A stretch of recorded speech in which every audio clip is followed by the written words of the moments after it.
There's a photo from Mars that NASA hasn't officially released, but if you know where to look, you can find it online right now.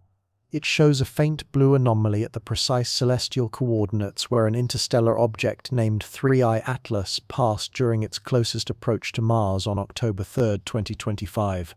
The image comes from the Perseverance rover's mast cam Z and was processed by a citizen scientist.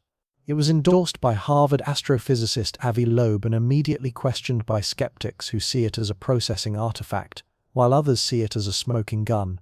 Here is why that matters.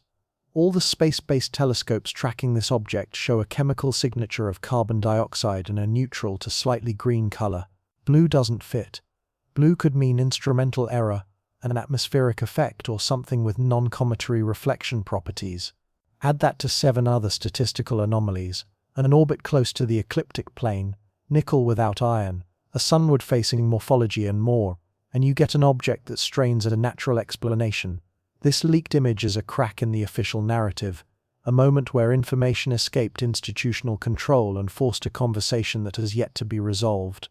You're going to want to stay until the end, because what this image reveals isn't on the surface, it's in the silence that followed.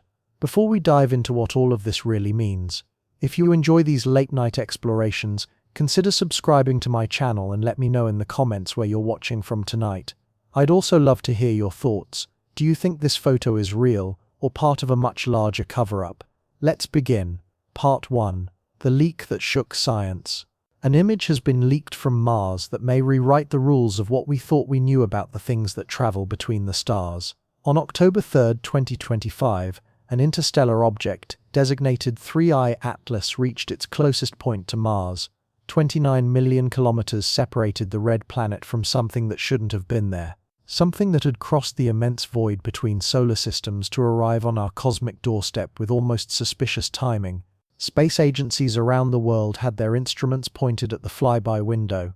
NASA, the European Space Agency, ESA, observatories on Earth and in orbit, all were watching, all were waiting for the data that would tell us what this thing was. The public expected images, spectra, and a final confirmation. What they got was silence. And then something far more interesting than silence. A stacked image appeared on the social platform Blue Sky, posted by astrophotographer Simeon Schmaus. It showed multiple frames from the Perseverance rover's Mastcam Z instrument, carefully stacked to reveal faint signals invisible in a single exposure, and there it was, at the predicted sky position of 3I Atlas.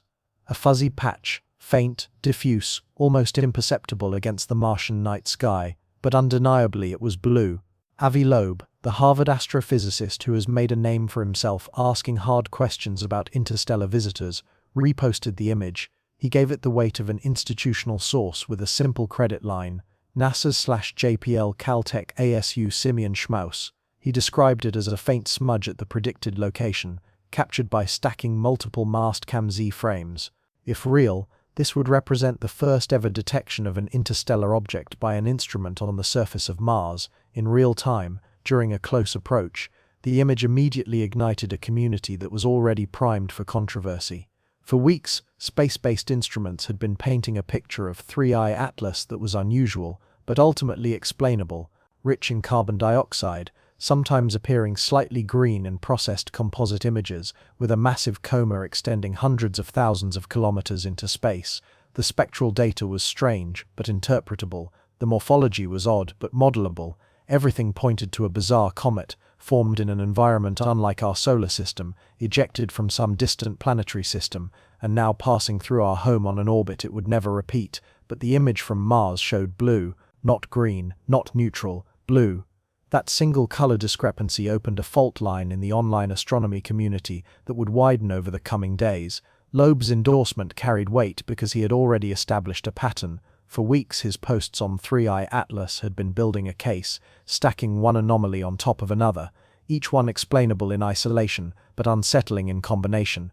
A sunward-facing halo that defied typical cometary behavior, spectral signatures that hinted at industrial metal ratios, polarization measurements that fell outside the known family of comets, and now this, a blue smudge from the surface of Mars, leaked through informal channels while the official data remained locked behind institutional review processes. The provenance of the image is critical. This was not a NASA press release. This was not a peer-reviewed data published in Nature or the Astrophysical Journal. This was a stacked image shared on social media by a citizen scientist, endorsed by a controversial but credentialed astrophysicist, and immediately weaponized by believers and skeptics alike. What it would mean if the image is real: its apparent surface brightness would have to be high enough for a non-astronomical instrument, designed for daytime geology, to capture it over multiple exposures. That implies either excellent viewing geometry and an unusually reflective surface, or something that glows or scatters light far more efficiently than a typical dust coma. The conservative explanation is that we're seeing forward-scattered sunlight from the same CO2-rich coma that the James Webb Space Telescope, JWST, and the SPHEREX Wide-Field Infrared Surveyor had already characterized. The geometry is right. Mars was in a favorable line of sight during the flyby, and stacking multiple frames can absolutely pull a faint extended source out of the noise. But the more speculative explanations are far more provocative. What if the signal is not from a diffuse cloud of gas and dust, but from a structured reflective surface? What if 3I Atlas is not a comet at all, but something designed to look like one from a distance, only revealing its true nature under close scrutiny? The schism in the audience was immediate and visceral. The believers saw the evidence that Loeb had been hinting at all along. This was the smoking gun, the first confirmation of a possibly non-natural interstellar visitor from the surface of Mars. The stacked image revealed exactly what the models predicted it should: a faint but detectable signal at the right celestial coordinates, visible only through careful processing. The skeptics saw artifacts, a temporal coincidence, and the danger of pattern recognition in noisy data. They raised legitimate concerns about the processing methods. How were the image frames aligned? What color channel weighting was applied during the stacking process? Was there a cosmic ray hit or a hot pixel at that location that could masquerade as a real signal? Without access to the raw image frames, independent verification was impossible, and that very impossibility became fuel for the narrative. The color mismatch haunted everyone who followed the story. Space-based instruments with carefully calibrated spectrometers had already shown that carbon dioxide dominates the coma, with water vapor as a secondary component, and trace metallic emissions including neutral nickel and iron atoms. A CO2-rich coma does not appear blue. It scatters sunlight with a neutral to slightly greenish tint, depending on the properties of the dust grains and the viewing geometry. Blue implies something else. Perhaps scattering from very small grains, perhaps specular reflection from a smooth metallic surface, or perhaps simply an artifact of how the Mastcam-Z's Bayer filter array was handled during the stacking operation. The blue smudge raised far more questions than it answered, and that is precisely why it is so critical. There is a gap between what we expected to see and what appeared in that leaked stacked image, and a universe of speculation is rushing in to fill the void. We need to understand what's happening here, not just the image itself but the mechanism of its leak, why Mastcam-Z is a strange choice for this kind of observation, and what the color is telling us about the object or the instrument. And then we need to ask the harder question: if the detection is real, what does it imply about the nature of 3I Atlas? And if it isn't real, why did it resonate so strongly with a community already primed to believe something extraordinary was hiding in plain sight? Part 2. Anatomy of an alleged leak. The fact that this image did not come through official channels is more important than you might think.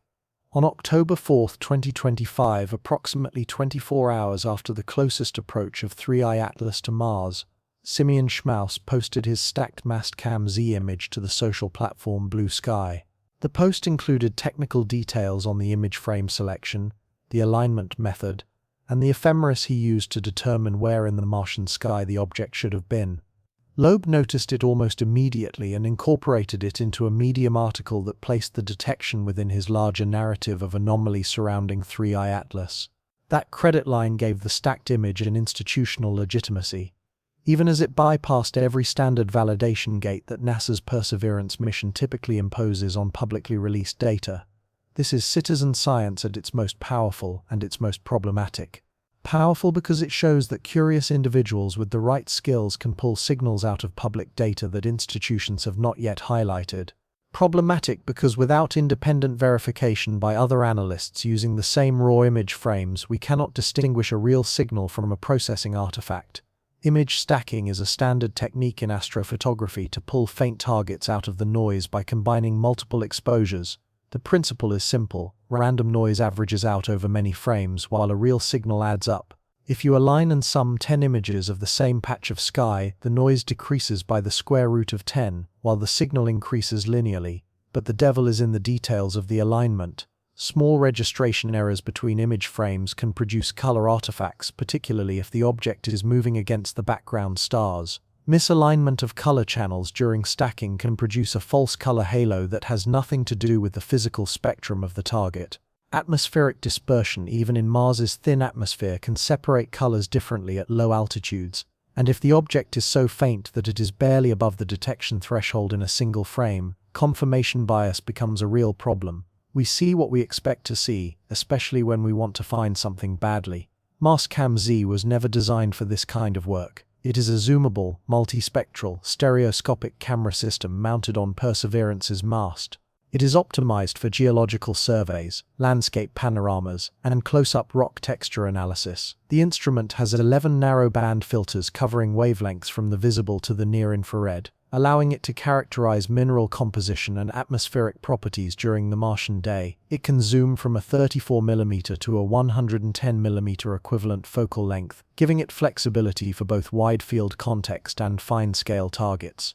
But it is fundamentally a daytime geology camera, not a deep space imager. It lacks the long exposure capability, tracking precision, and low noise performance of a dedicated astronomical instrument. Its typical use case involves sunlit crater floors and wind-eroded dunes, not faint interstellar point sources moving across the night sky. The field of view and pixel scale add further complications. Even at maximum zoom, Mastcam Z sees a relatively wide patch of sky. Faint, off-axis sources can produce internal reflections or ghosting that appear at predictable locations based on the optical design. Sensor noise, particularly in long nighttime exposures, produces hot pixels and cosmic ray hits that must be carefully filtered out in processing, and the Martian atmosphere, while thin, still scatters sunlight even at night, particularly near the horizon.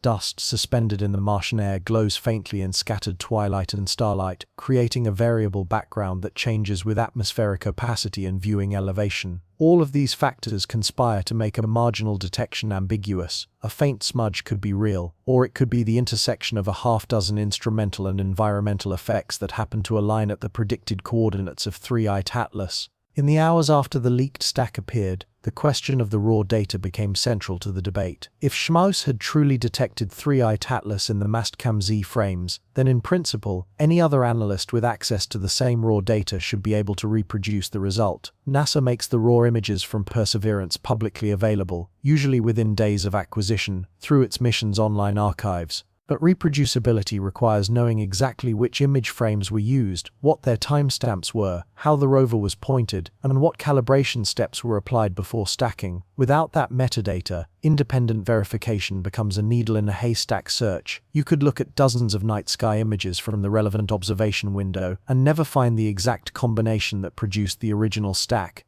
And if you did find candidate images but couldn't reproduce the smudge, would that mean the detection was spurious, or just that you used a different processing method? In the days after the closest approach, the community openly discussed other avenues for confirmation. The Mars orbiters, particularly the HiRISE camera on the Mars Reconnaissance Orbiter MRO, Mars Express, and the ExoMars Trace Gas Orbiter, all potentially had superior geometry to detect 3i Atlas during the flyby window.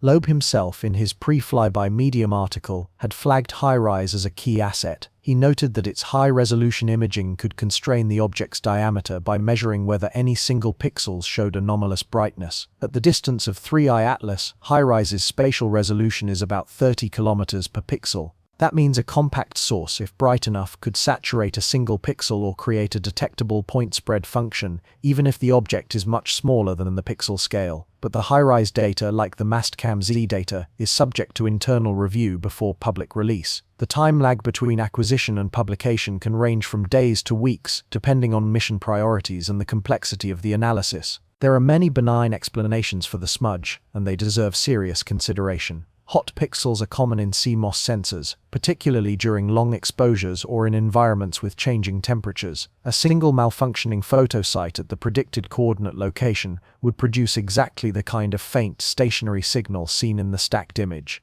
Cosmic rays constantly hit the detector, producing bright, transient events that could masquerade as a real astronomical signal if they happen to strike the same pixel location in multiple frames. Dust particles on the instrument's protective window or internal optics can scatter light in complex ways, producing faint halos or off-axis glows. Compression artifacts in the JPEG or PNG files used for public release can produce banding, color shifts, or spurious features that are not present in the original, uncompressed images. Registration errors during the stacking process, especially if the frames were taken with slightly different pointings or focal lengths, can produce edge effects and color fringing. And finally, there is always the possibility that a real but unrelated background star happened to lie near the predicted path of 3I Atlas, creating a real astronomical signal that has nothing to do with the interstellar object. The color, blue, remains the most provocative and the most suspicious element. In RGB imaging,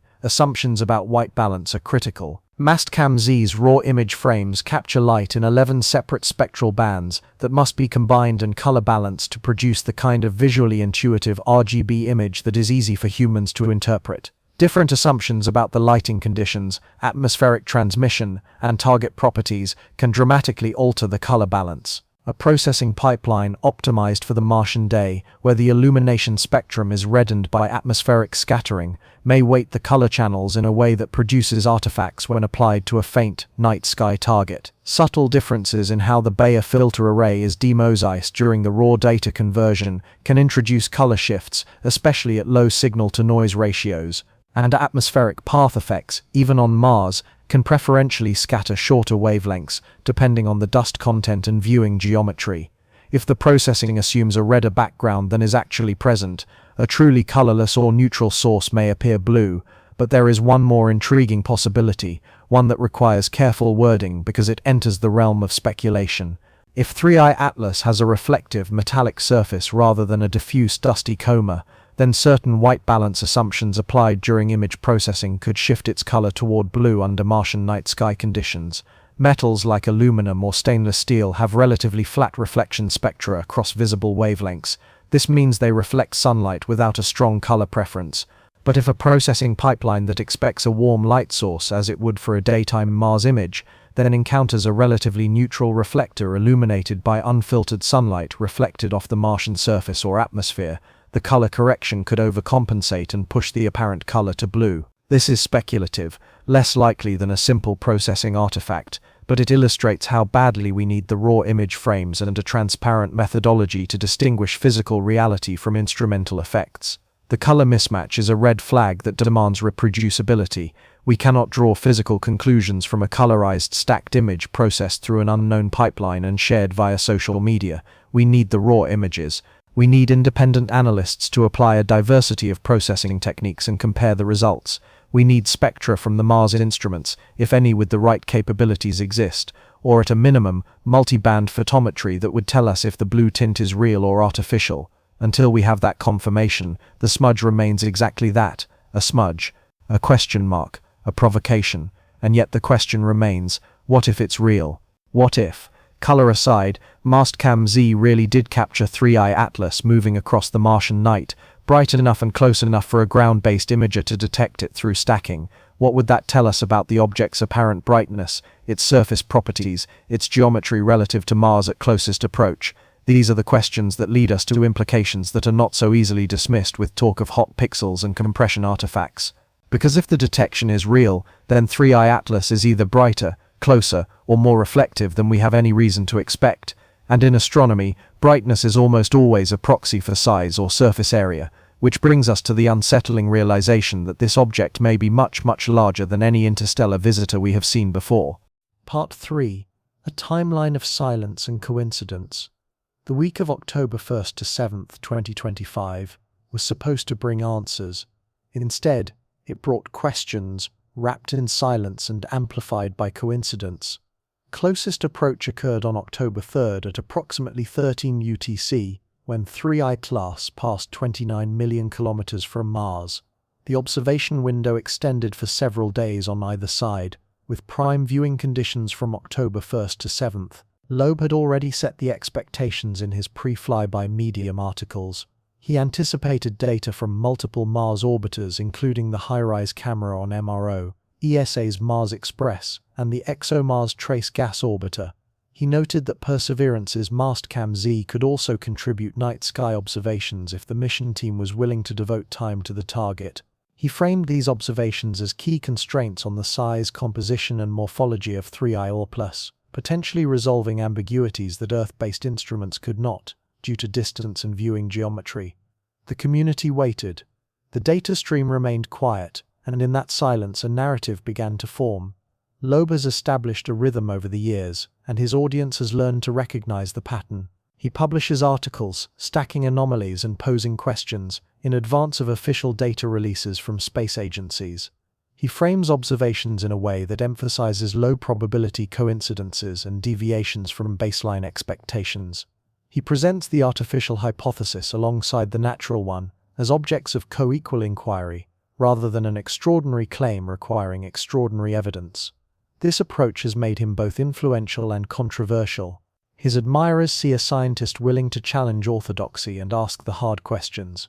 His critics see motivated reasoning and a tendency to find meaning in noise. But whatever your position on Loeb's methods, his public writing creates expectation. When he says observations are coming that will resolve key questions, people expect resolution. And when that resolution doesn't arrive on the expected timeline, speculation rushes in to fill the void. The timing of a US government shutdown added fuel to what was already a smoldering fire. On September 30, 2025, a partial federal government shutdown began, affecting non-essential programs, including parts of NASA's operations. Public affairs offices were scaled back, non-critical mission activities were postponed, data release schedules slipped. None of this is unusual or unprecedented. Government shutdowns affect public communications more than core mission operations. The Mars orbiters and Perseverance continued to operate. Science data continued to be collected and downlinked. But the external interface that turns raw telemetry into a public-facing narrative, the press releases and curated image galleries, went quiet. Creators and commentators seized on the shutdown as a narrative hook. Why did the government shutdown happen to coincide exactly with the 3I Atlas Mars flyby? Was it just bad timing?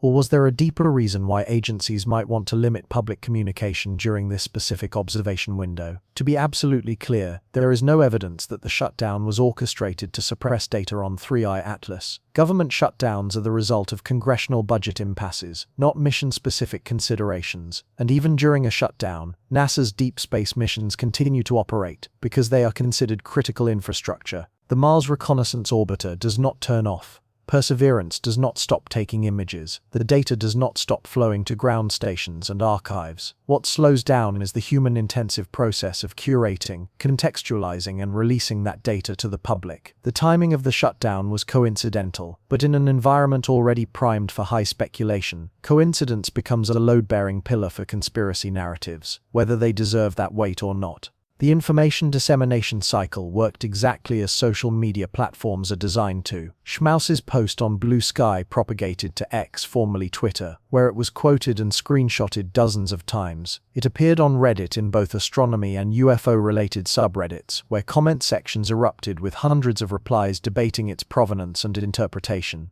Blogs like The Debrief picked up the story, amplifying the faint smudge from Perseverance with headlines that walked the line between factual reporting and provocative framing. Each stage of amplification brought a new audience, a new layer of interpretation, a new level of speculation, divorced from the technical details of the original stacked image. Within 72 hours of its appearance, the image had achieved a kind of public reality, independent of whether it represented a real detection or a processing artifact. The smudge existed not just in the image frames, but in the collective consciousness of everyone following the story, and that collective consciousness began to demand answers that the official channels on their expected timelines were not providing. There is precedent for this pattern. The window of ambiguity for ʻOumuamua lasted for months. Initial observations suggested a highly elongated, tumbling object, while subsequent measurements of non-gravitational acceleration hinted at either asymmetric outgassing or, in Loeb's controversial framing, a light sail. The debate over whether it was a comet, an asteroid, or something else raged for a long time, fueled by the non-detection of a coma or dust.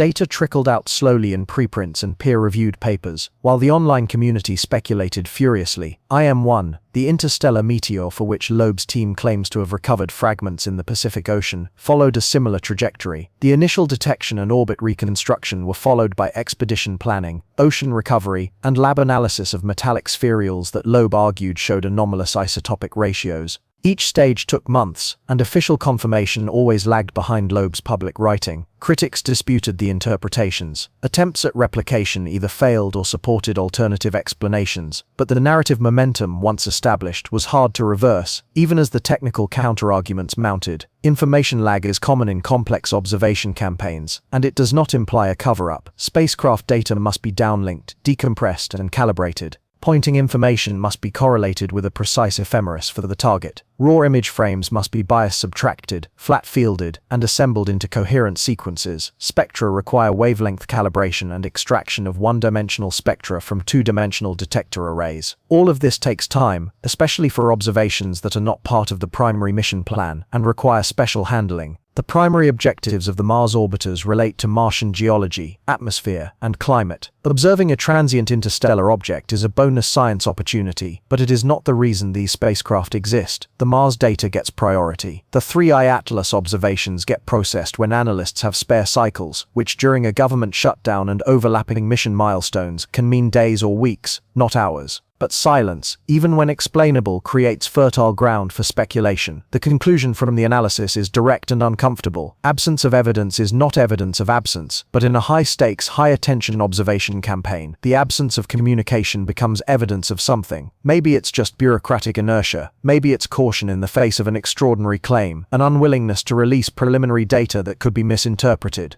Maybe it's a collision of overlapping communication barriers, a government shutdown plus mission priorities plus internal review timelines, all conspiring to create a gap where the audience expects instant gratification. Or maybe, and this is the speculative edge we have to acknowledge even as we resist it, maybe the initial data showed something ambiguous enough or provocative enough that the agencies are choosing to triple-check their work before making any public statement. Not because they are hiding aliens, but because the consequences of being wrong in either direction are immense. We need to examine this color contradiction now. Why the smudge appears blue when every other instrument that has characterized 3I Atlas shows a CO2-rich, neutral to slightly green scattered light profile?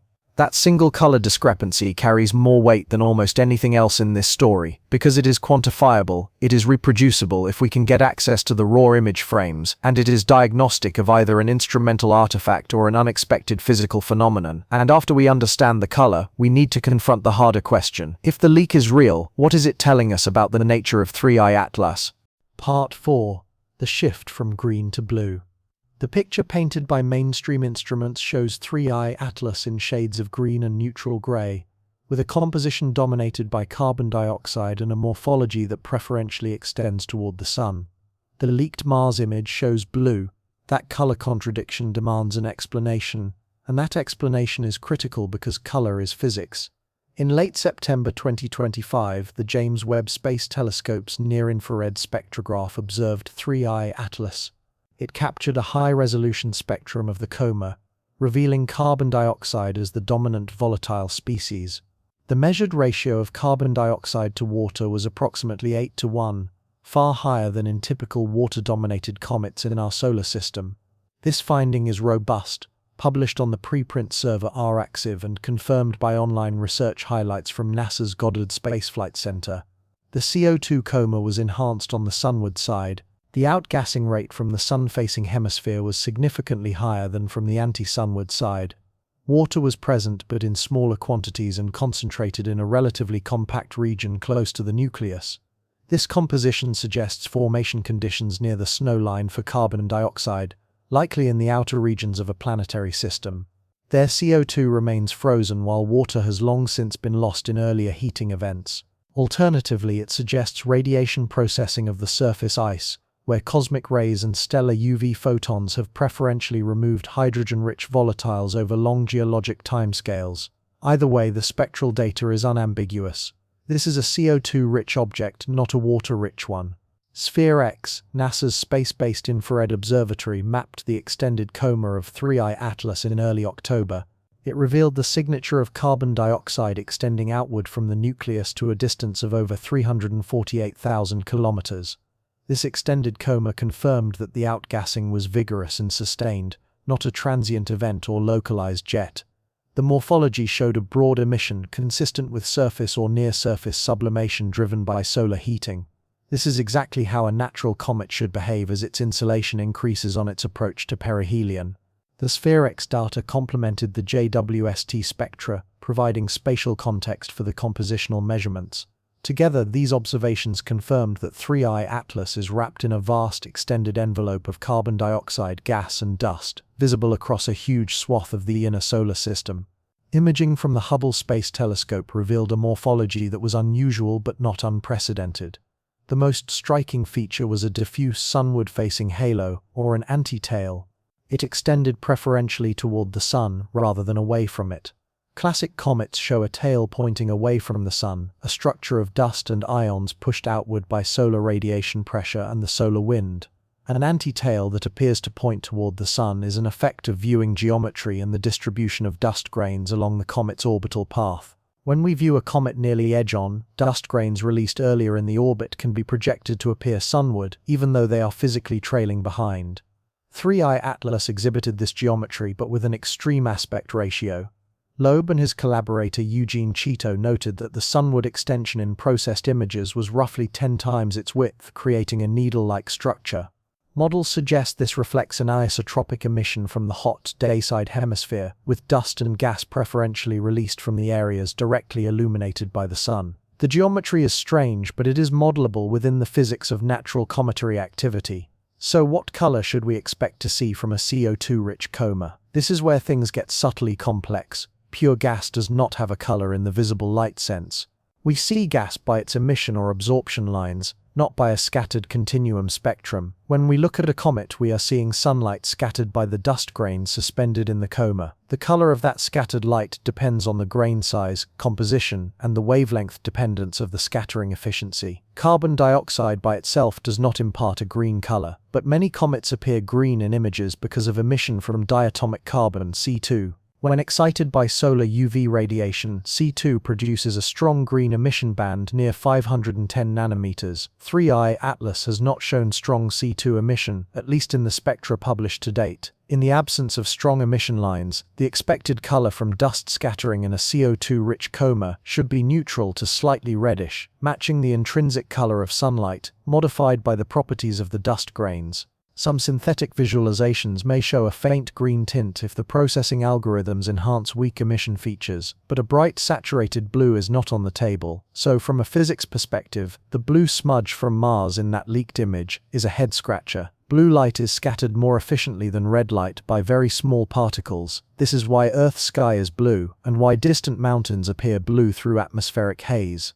The scattering dominates when the particle sizes are much smaller than the wavelength of light. If the coma of 3I Atlas contained an unusual population of very fine dust or aerosol particles, and if the viewing geometry from Mars happened to emphasize forward scattering through this material, then in principle you could get a blue scattered light component. But JWST and SphereX have not reported any indication of a dominant population of submicron grains. The inferred dust grain size distribution from those observations is consistent with typical cometary dust, ranging from submicron to millimeter scales, with most of the mass in the larger particles. There is no obvious physical reason why a CO2-rich coma should appear blue in scattered sunlight, so we return to instrumental and processing explanations. A non-astronomical camera like Mastcam-Z, designed for daytime geology under Martian lighting conditions, uses color calibration procedures optimized for those conditions. The Martian surface is predominantly red, due to iron oxide dust. The daytime sky with its scattered light has a distinctive salmon hue. Mastcam-Z's white balance algorithms are tuned to render rocks and landforms in colors that are interpretable to geologists.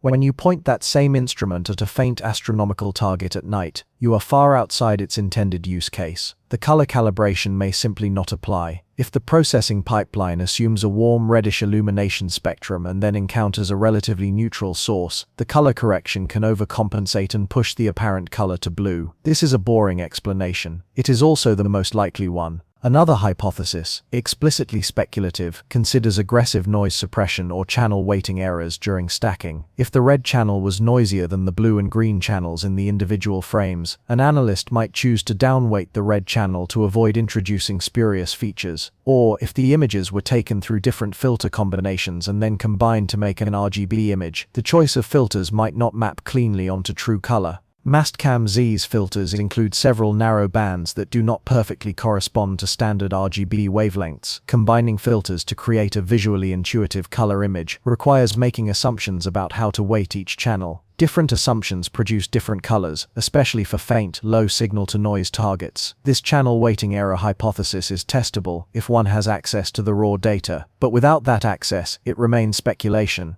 The least likely hypothesis, but one worth stating explicitly because it circulates in the discussion, involves a reflective metallic surface. If 3I class is not a diffuse coma but a compact, structured object with a reflective exterior, then certain white balance assumptions could shift its color toward blue under Martian night sky conditions. Metals have a relatively flat reflectivity across visible wavelengths. They do not inherently appear blue unless they are coated or textured in a specific way to preferentially reflect shorter wavelengths. Stainless steel looks gray, aluminum looks gray, polished titanium looks gray, but if the image processing expects a reddish light source and instead encounters a neutral reflection, the color correction could bias the result toward blue. This is mechanistically possible, but it requires two conditions to be true simultaneously. First, 3I Atlas must be a reflective structure, not a diffuse coma, and second, the processing pipeline must have misapplied color calibration in just the right way to produce a blue artifact from a neutral source. The combination of these requirements makes the hypothesis weak, but not impossible. The bottom line is stark and uncomfortable. We cannot draw physical conclusions from a colorized, stacked image processed through an unknown methodology and shared through informal validation channels. The color mismatch between the blue smudge from Mars and the neutral to slightly green presentation from space-based instruments is a red flag that demands, frankly, reproducible validation from the raw image frames. We need multiple independent analysts processing the same data with transparent, documented methods. We need multi-band photometry from Mastcam-Z. If those bands were captured, they would allow us to reconstruct the spectral energy distribution and determine if the blue tint is real or an artifact. We need cross-checking from other Mars assets if they acquired data during the flyby window, and we need to honestly acknowledge that without that confirmation, the smudge tells us more about image processing than it does about the object itself.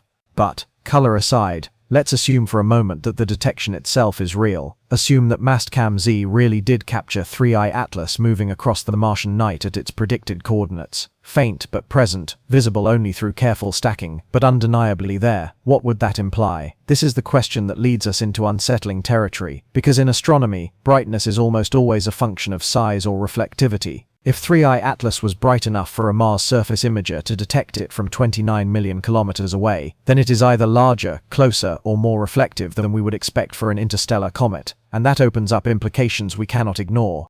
Part 5. What it means if the leak is real. Apparent surface brightness is not a casual observation, it is a physical constraint, weaving together luminosity, distance, and viewing geometry into a web of revelation. If Mastcam-Z detected 3I Atlas by stacking image frames, then the object was either bright enough, extended enough, or favorably positioned enough for a non-astronomical camera to pull it out of the Martian night sky. That sentence contains a multitude of possibilities that we need to carefully unpack. The conservative interpretation assumes the stacked signal represents the coma, the extended envelope of gas and dust that JWST and SphereX have already confirmed. Cometary comas can be very diffuse, spreading their light over a huge solid angle and appearing dim per unit area, even if their total luminosity is high. But they can also exhibit enhanced surface brightness in certain directions, particularly in forward scattering geometries, where sunlight bouncing off dust grains is preferentially directed toward the observer. The geometry of the Mars flyby placed Perseverance in a line of sight that favored viewing the sunward hemisphere of 3I Atlas. This is the same region where JWST detected enhanced CO2 outgassing, and where Hubble observed the elongated anti-tail. If Mars was in a forward scattering direction, the apparent surface brightness of the coma could be significantly higher than seen by Earth-based observers. This is perfectly consistent with natural comet physics. It requires no exotic ingredients, no structured surfaces, no engineered properties, just geometry and dust optics at play. But there is a tension in this interpretation. Mastcam-Z is not a sensitive instrument for faint extended sources. Its detector noise, red noise, and dark current are optimized for short exposures in bright light, not for long integrations on faint diffuse targets. Even with stacking, pulling an extended coma out of the noise would require the coma's surface brightness to exceed some minimum per pixel threshold.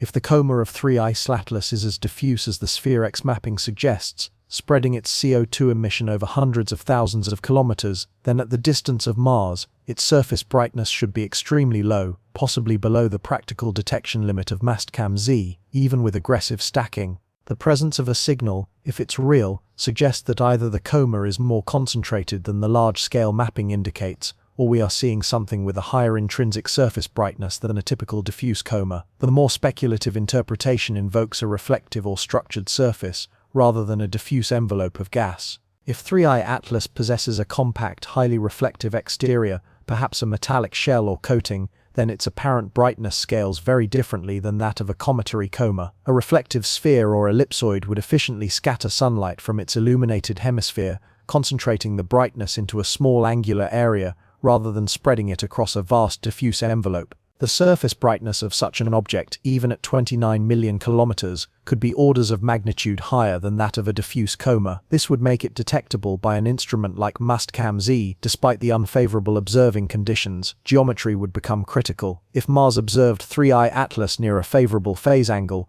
where a specular reflection directed sunlight toward the rover, the brightness could have spiked dramatically. This interpretation requires us to abandon the assumption that 3I Atlas is fundamentally a comet, and to entertain the possibility that it is something else entirely, something with engineering, not geology, written into its surface properties. Loeb, in his Medium articles, has pushed the size question aggressively. He has argued for a nucleus diameter of 5 kilometers or larger, based on brightness limits and measurements of non-gravitational acceleration. His reasoning connects multiple observations into a chain of inference. The absolute magnitude of the object, its brightness if it were at a standard distance from both the sun and the observer, constrains the product of its size and its reflectivity. If you assume a typical cometary albedo of about 4%, meaning its surface reflects 4% of the incident sunlight, then the brightness measurements imply a diameter of several kilometers. The non-gravitational acceleration, the way the orbit of 3I Atlas deviates from a pure Keplerian path due to the thrust of outgassing, provides another, independent constraint. For a given outgassing rate inferred from the coma brightness, a lower mass means a higher acceleration. The observed acceleration is relatively weak for the brightness of 3I Atlas, which in Loeb's analysis suggests a large mass. A high mass, coupled with a typical cometary density, implies a large volume. Hence the 5-kilometer estimate. He translates this into 33 billion tons, a number meant to convey the immense scale of the object we might be looking at. If 3I Atlas is really 5 kilometers across, that puts it in a completely different class from previous interstellar visitors. ʻOumuamua was estimated to be somewhere between 100 and 200 meters on its longest axis, a relatively small object by comet or asteroid standards. 2I Borisov was measured to be about half a kilometer in diameter, comparable to small comets in our solar system but not remarkable in size. A 5-kilometer interstellar object would be enormous, and it would imply either that we were extremely lucky to have intercepted such a large traveler, or that large interstellar objects are far more common than the small sample statistics from the previous two detections would suggest. This creates a detection rate paradox.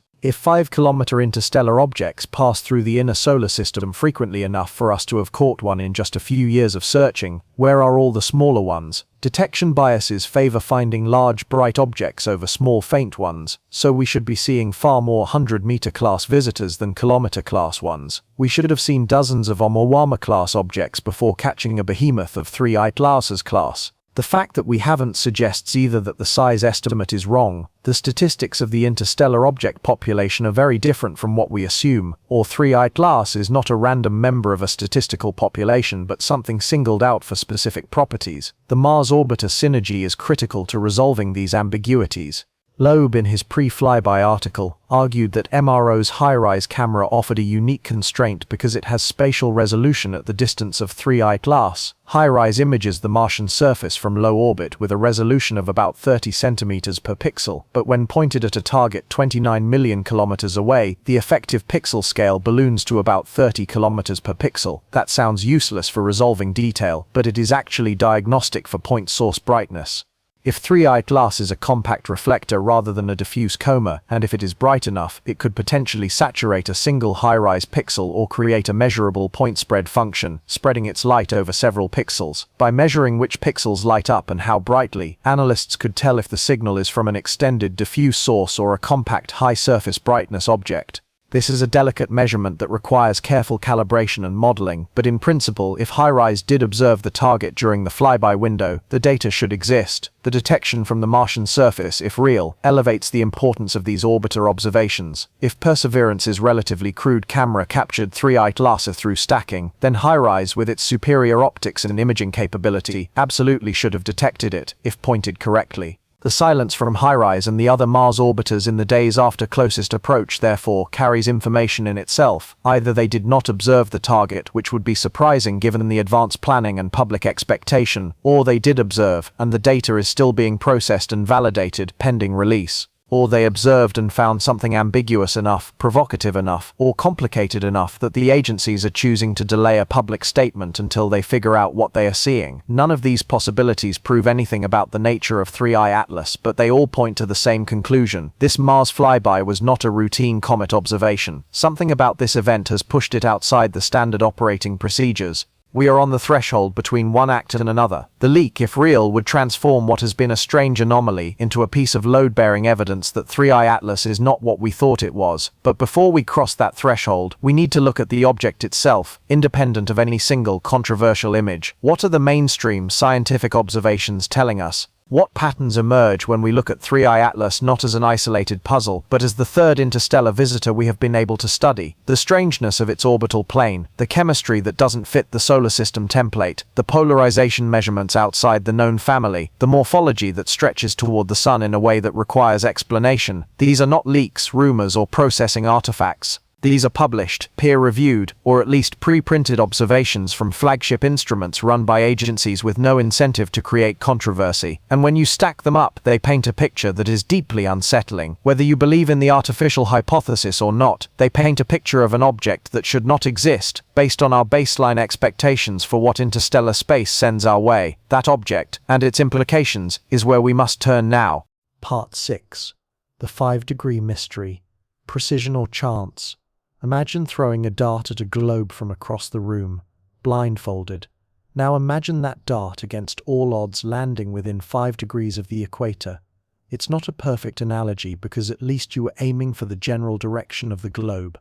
3i Atlas arrived from interstellar space with no reason to prefer our planetary disk. It had no prior knowledge of where our planets orbit, no connection to the plane that defines the structure of our solar system, and yet its orbit lies within 5 degrees of the ecliptic plane. The ecliptic is the plane that contains the Earth's orbit and those of most of the other planets. Avi Loeb calculated the probability of such an alignment happening by chance and came up with a number of about 0.2%, or roughly 1 in 500. This number is his construction, derived from his assumptions about how interstellar objects should be distributed if their arrival directions are truly random. We should treat this calculation with appropriate skepticism, because selection effects and small number statistics can dramatically inflate perceived improbabilities. But even with conservative assumptions, the alignment is striking enough to demand an explanation. The orbital parameters are public and independently verified by multiple tracking systems. 3i Atlas is on a retrograde orbit, meaning it's moving in the opposite direction to the planets around the Sun.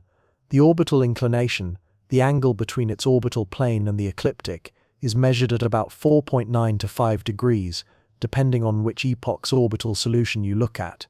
For comparison, most solar system comets from the Oort cloud have random inclinations, ranging from 0 to 180 degrees with a roughly uniform distribution.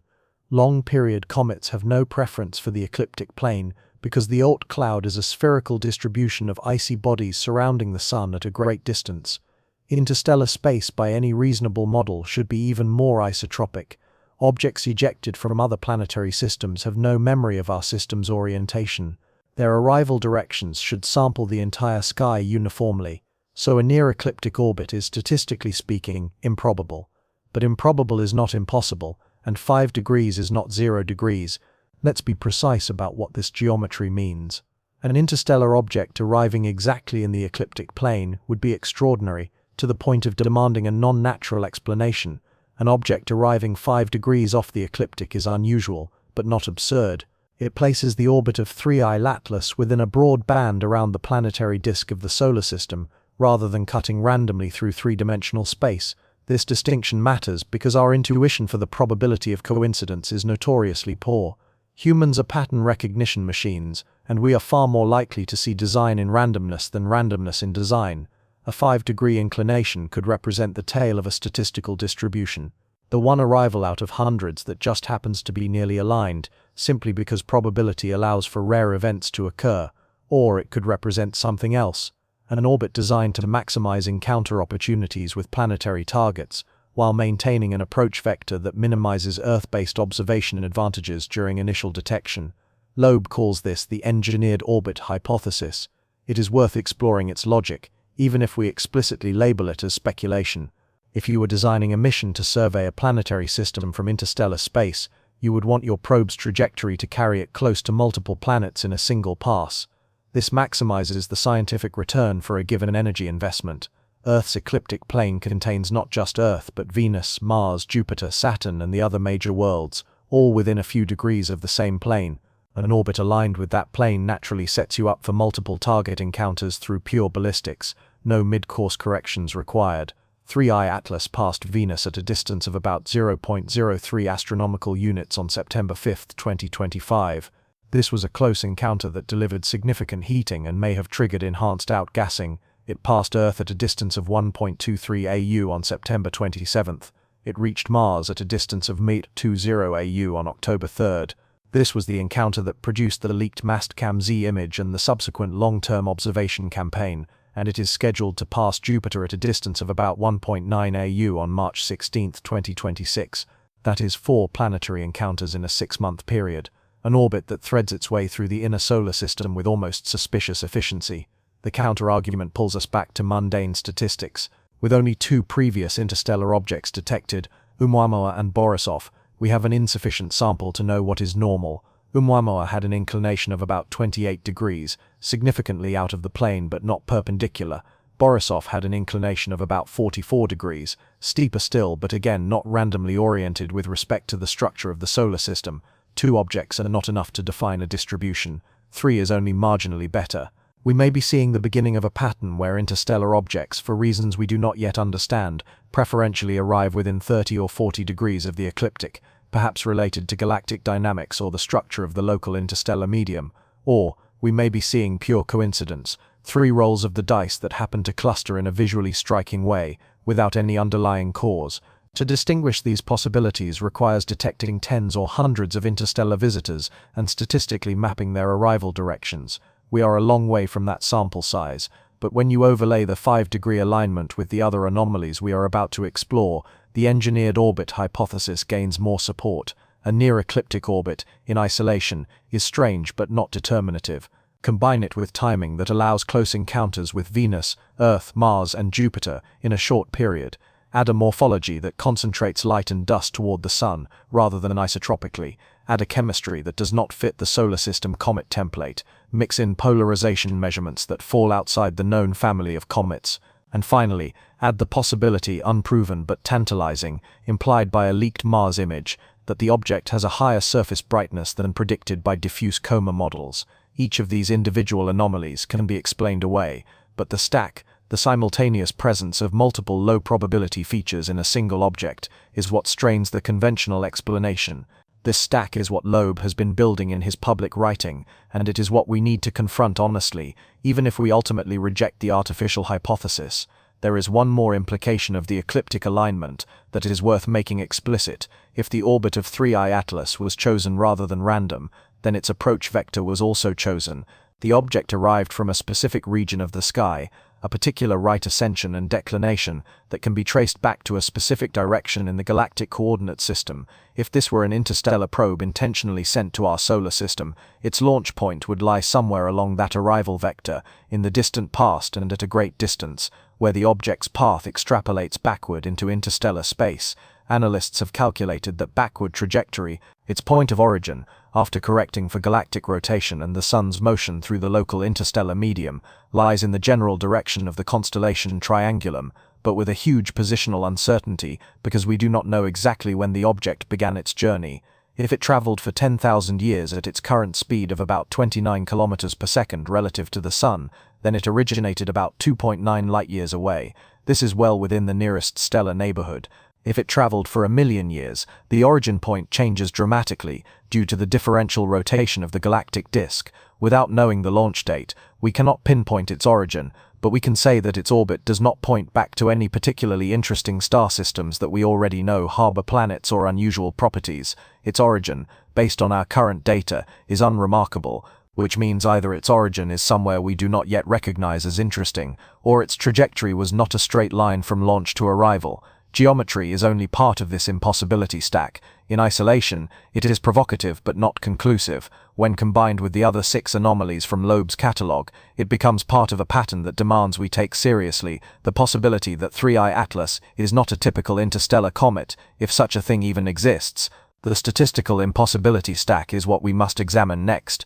This is where the case for something extraordinary becomes difficult to dismiss with talk of coincidence and selection effects, because when you have 7 independent anomalies, each one improbable on its own, but all co-present in a single object, you are no longer talking about a lucky roll of the dice.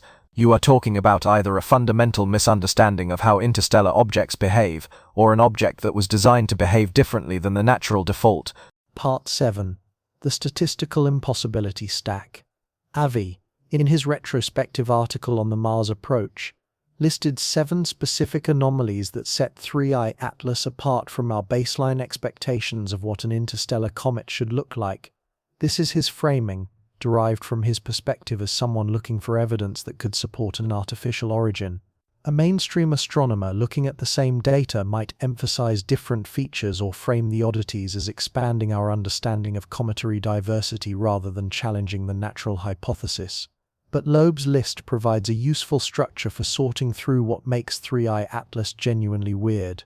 Regardless of whether you ultimately interpret weird as artificial or just exotic, the near-ecliptic alignment we've already discussed, low probability in Loeb's calculation potentially explainable by selection effects or small number statistics but striking enough to warrant attention. The timing adds weight to this geometric oddity. 3I Atlas didn't just arrive near the ecliptic plane. It arrived on an orbit that allowed for close encounters with Venus, Earth, Mars and Jupiter within a 6-month window from September 2025 to March 2026. This clustering of planetary flybys is not physically impossible in a natural scenario. Any orbit that is roughly aligned with the ecliptic will by necessity pass near multiple planets because they operate in the same plane. But the specific geometry and timing that allow for 4 consecutive encounters in a short period requires a particular arrival velocity and direction. Most ecliptic-aligned orbits would pass above or below the planetary orbits, crossing the plane where no planet happens to be. The fact that the crossing of 3I Atlas coincided with the locations of multiple planets implies either fortuitous timing or selection. Loeb argues for the latter. Skeptics argue for the former, and note that we are more likely to detect interstellar objects that pass close to Earth because our detection systems are biased toward finding things near us. Both arguments have merit, and distinguishing them requires population statistics we do not yet have. The sunward-facing halo is where things start to get difficult to explain with simple geometry. Hubble Space Telescope observations in mid-September 2025 revealed the morphology of 3I Atlas in stunning detail. The resulting images showed a diffuse elongated structure pointing preferentially toward the Sun rather than away from it. Typical comets show tails that point away from the Sun, structures pushed outward by solar radiation pressure and the interaction of the solar wind with the ionized coma. Some comets also show antitails, structures that appear to point forward when we view the comet's dust trail edge on. The sunward feature of 3I Atlas was modeled in the Hubble analysis paper as a dayside emission plus a faint anti-sunward tail. consistent with anisotropic outgassing from the sunward hemisphere. Loeb and his collaborator Eugene Cheeto emphasized that at the time of the Hubble observations, Earth was only about 10 degrees off the Sun 3I Atlas line. This means we were looking almost straight down the barrel of the object, and the sunward extension they measured, after correcting for projection effects, was roughly 10 times its width, implying a highly elongated structure. This is unusual in the cometary literature but not unprecedented. Some comets show strongly anisotropic outgassing due to active regions being concentrated in specific parts of the nucleus. What makes the case of 3I Atlas interesting is the combination of a sunward enhancement, an extreme aspect ratio, and the CO2-dominated chemistry we are about to discuss. The CO2-dominated coma is perhaps the most robustly established anomaly because it comes from the spectral analysis of JWST, the gold standard for compositional analysis. Near-infrared spectra obtained in late September showed emission lines of carbon dioxide dominating the spectrum, with a CO2 to water ratio of about 8 plus or minus 1. This is far higher than typical solar system comets, where water is usually dominant and the contribution from CO2 ranges from a few percent to about 30%. High CO2 objects do exist in the solar system. Comet 29P Schwarzmann-Wachmann 1 is known for its CO2-driven outbursts, but they are rare. The high ratio suggests 3I Atlas formed in an environment where CO2 remained frozen but water ice was depleted. This could be because it formed beyond the CO2 snowline in its home system, or because of surface processing by cosmic rays and UV photons that preferentially removed water over long geologic timescales. Both scenarios are physically plausible, but they place constraints on the object's origin and history that are difficult to verify without knowing which star system it came from and when it was ejected. The nickel-rich iron-poor composition is where Loeb's argument becomes its most aggressive and its most controversial. His Medium article titled Extreme Nickel Production summarized spectral detections of neutral nickel emission lines spanning a range from about 3.14 AU inward to 2.14 AU. Iron emission, which typically accompanies nickel in cometary spectra, disappeared below about 2.64 AU. Loeb interpreted this to mean an anomalously high ratio of nickel to iron in the outgassed material, calling it extreme and exceptional compared to solar system comets and to Borisov. The emission of neutral nickel and iron from comets is itself a relatively new discovery, with the first detections reported only in the last decade. The presence of these metal atoms in a cometary atmosphere is puzzling because evaporating refractory metals requires high temperatures, far above what typical ices can reach even near perihelion. The leading explanations are photodissociation of organometallic molecules or sublimation from metal-bearing grains heated by solar radiation. But why nickel would be favored over iron in the coma of 3I Atlas, given that iron is more abundant in typical cosmic chemistry, is not clear. Loeb's claim is that this ratio behavior is unusual enough to merit consideration of non-natural origins, specifically industrial alloys that are deliberately enriched in nickel. This is a speculative leap built on incomplete data, but it is not without a hook. The spectral measurements are real, even if their interpretation is debated. The extreme negative polarization enters more specialized territory. Polarimetry measures how much of an object's light is linearly polarized, meaning its electric field oscillates preferentially in one direction rather than randomly. Comets polarize light by scattering sunlight off their dust grains, and the polarization depends on the size, shape, composition of the grains and the viewing geometry. Polarization as a function of phase angle, the angle between the Sun, the comet and the observer, follows a characteristic curve that allows astronomers to classify comets into families. The polarization curve for 3I Atlas, measured across multiple phase angles during its approach, showed parameters that are distinct from the known families of solar system comets.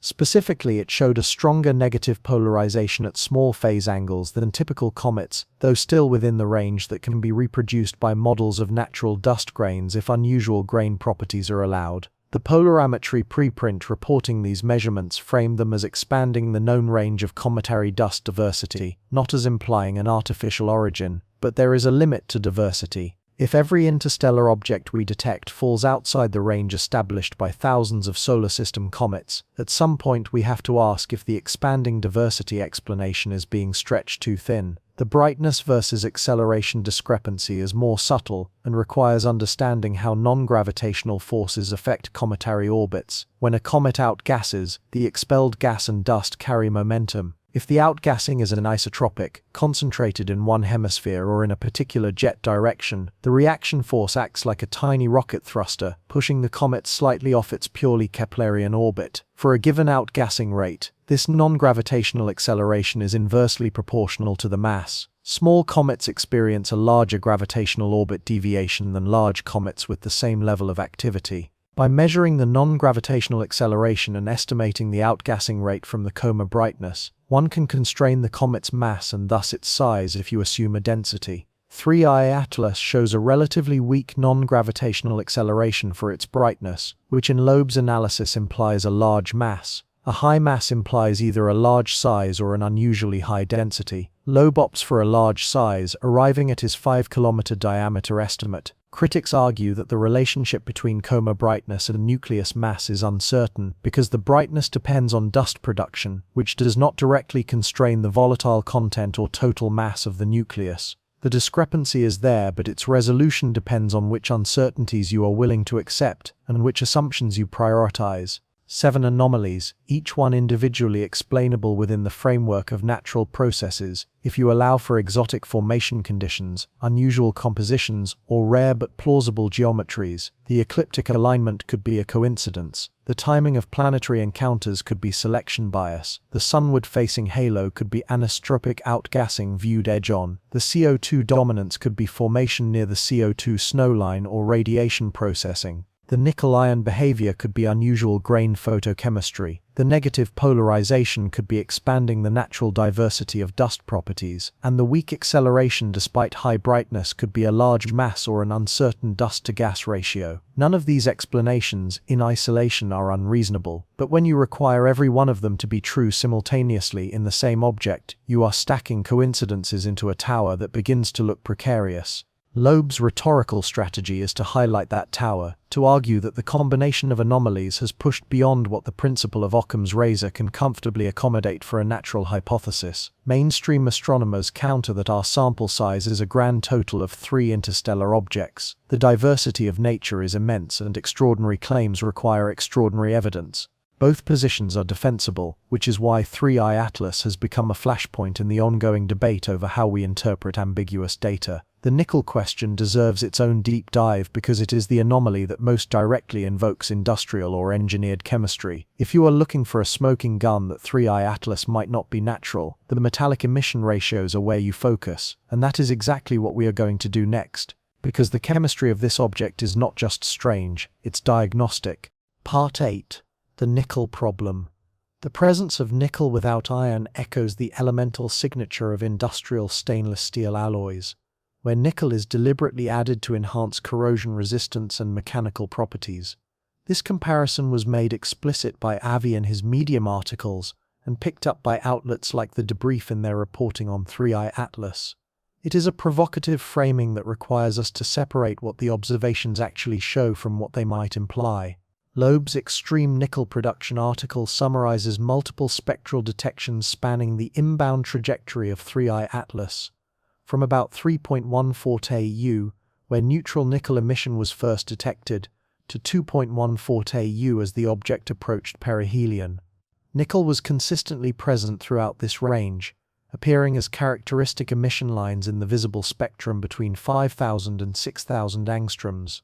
These lines are produced when neutral nickel atoms in the coma absorb solar UV photons and re-emit visible light at specific wavelengths dictated by the atomic structure of nickel.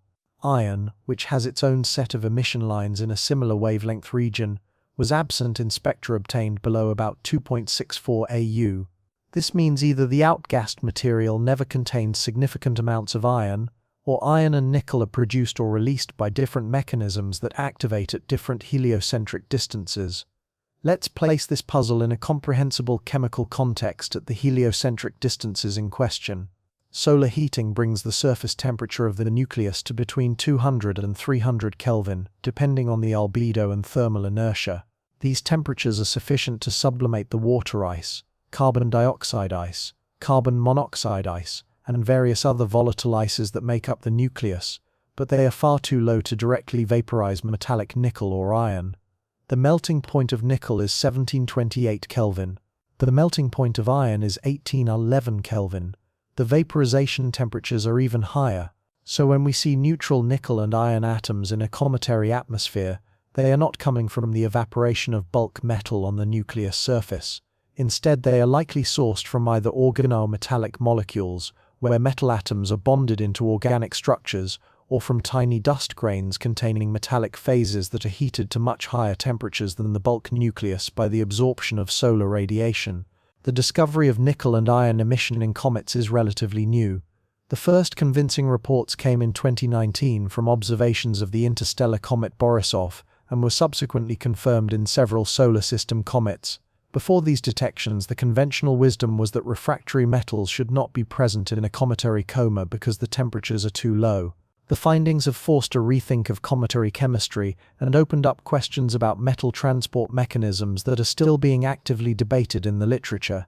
Most models invoke the photodissociation of molecules like nickel carbonyl or iron carbonyl, which can sublimate at much lower temperatures than the pure metals and then break apart in sunlight to release the metal atoms.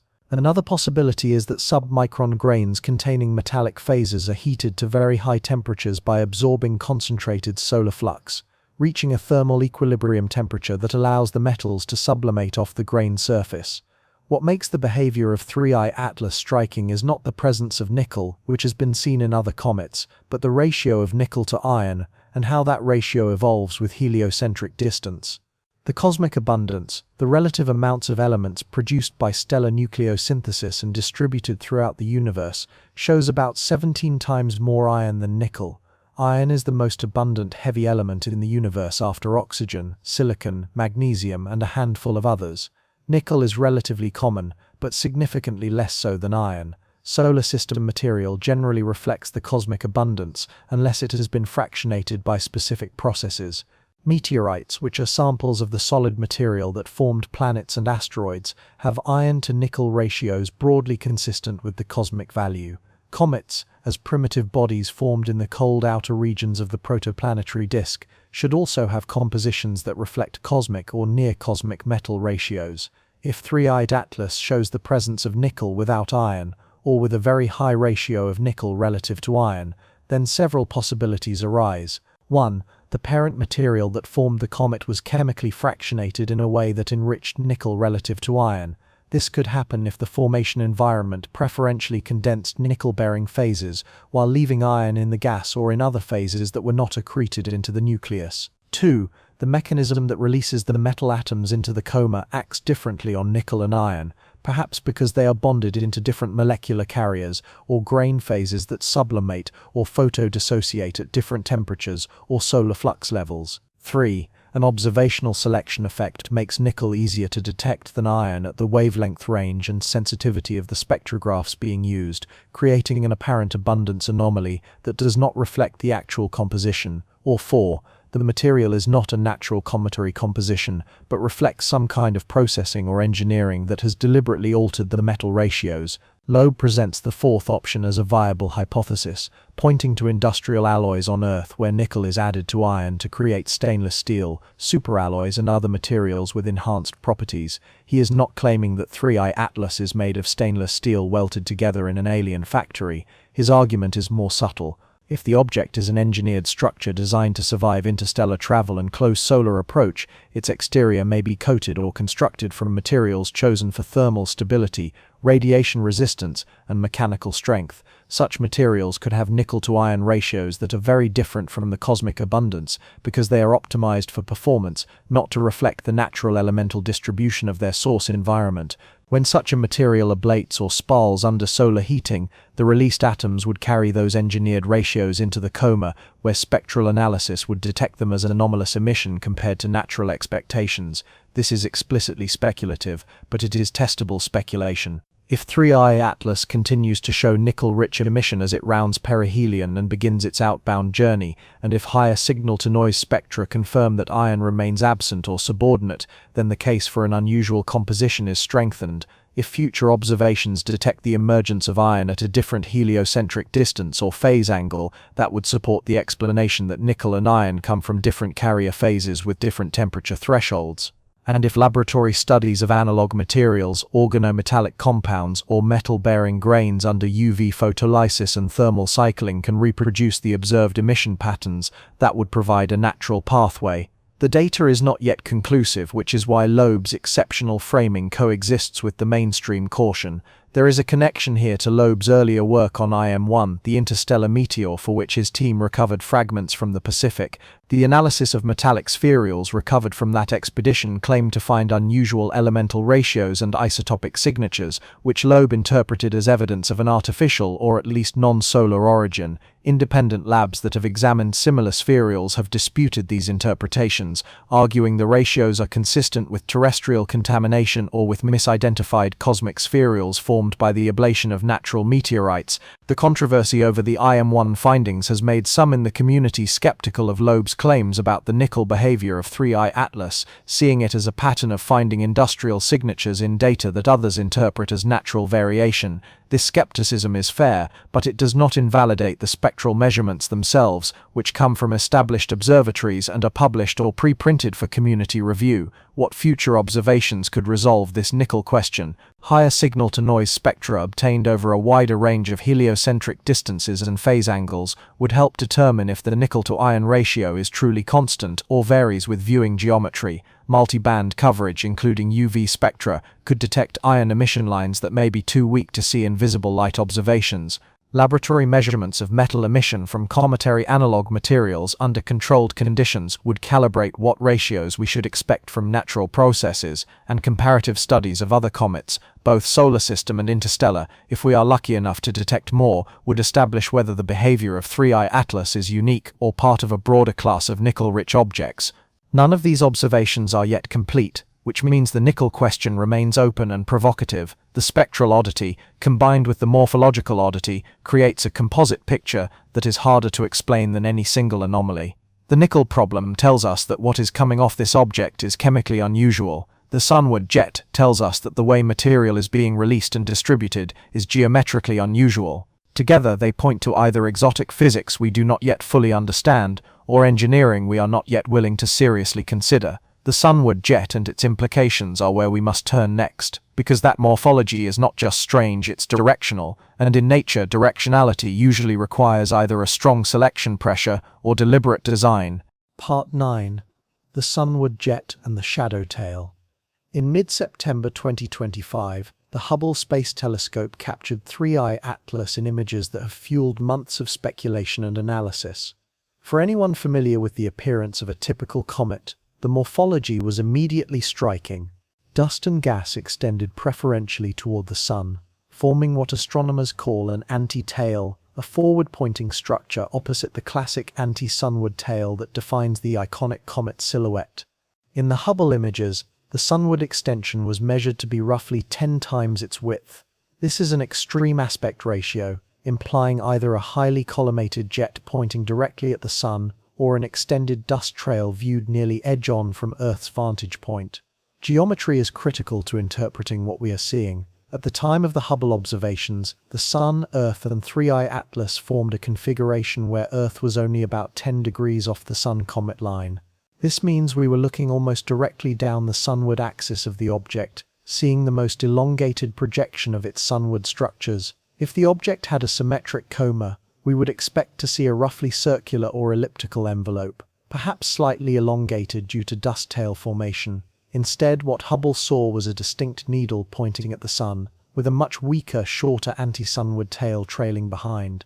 Loeb and his collaborator Eugene Cheeto modeled this geometry in their analysis. They noted that the true three-dimensional extent of the sunward feature may be even longer than the 10:1 aspect ratio suggests, because we are seeing it foreshortened even at a 10-degree off-axis view.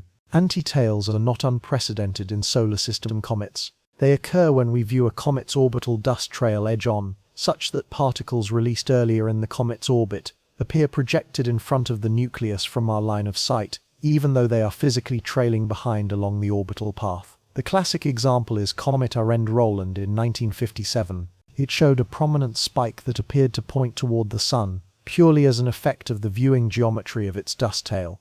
The difference with 3i Atlas is that the extreme aspect ratio and the brightness of its anti-tail relative to the anti-sunward tail suggest that it is more than just a geometric projection. The models in the Hubble analysis paper invoke an isotropic emission from the hot dayside hemisphere, with dust and gas preferentially released from the areas directly illuminated by the sun.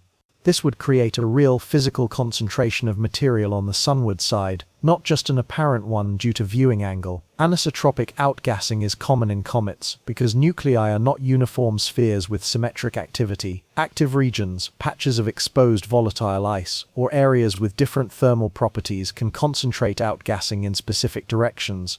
The rotation of the nucleus carries these active regions through the day-night cycle, modulating the outgassing patterns, but most comets show multiple jets at different angles, not a single dominant sunward concentration. The physical reason why 3i Atlas would preferentially vent gas directly toward the sun and maintain that pattern over weeks of observation requires either a very specific nucleus shape and rotation state, or a surface composition where the sunward regions are fundamentally different in their volatile content than the rest.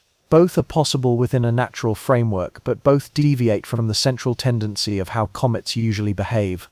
Speculative mechanical analogies begin to present themselves here, and they need to be clearly marked as such because we are entering a domain where physics and imagination blur. If 3i Atlas possesses a reflective surface rather than an absorptive, dust-covered one, then sunlight hitting the day side would bounce back toward the sun rather than being absorbed and re-radiated as heat. This specular reflection could create a concentrated brightness enhancement in the sunward direction, appearing as a bright jet in an image even though no material is actually being ejected. Think of it as a solar sail. A flat reflective sheet preferentially scatters sunlight in a specific direction depending on the orientation of the surface. The analogy quickly breaks down because solar sails are designed to be flat and highly reflective, while natural objects tend to be rough and dark. But the principle illustrates how surface properties can create directional optical effects that might masquerade as jets in imaging data. Another speculative analogy invokes a radiation pressure plume, similar to the exhaust of an ion drive.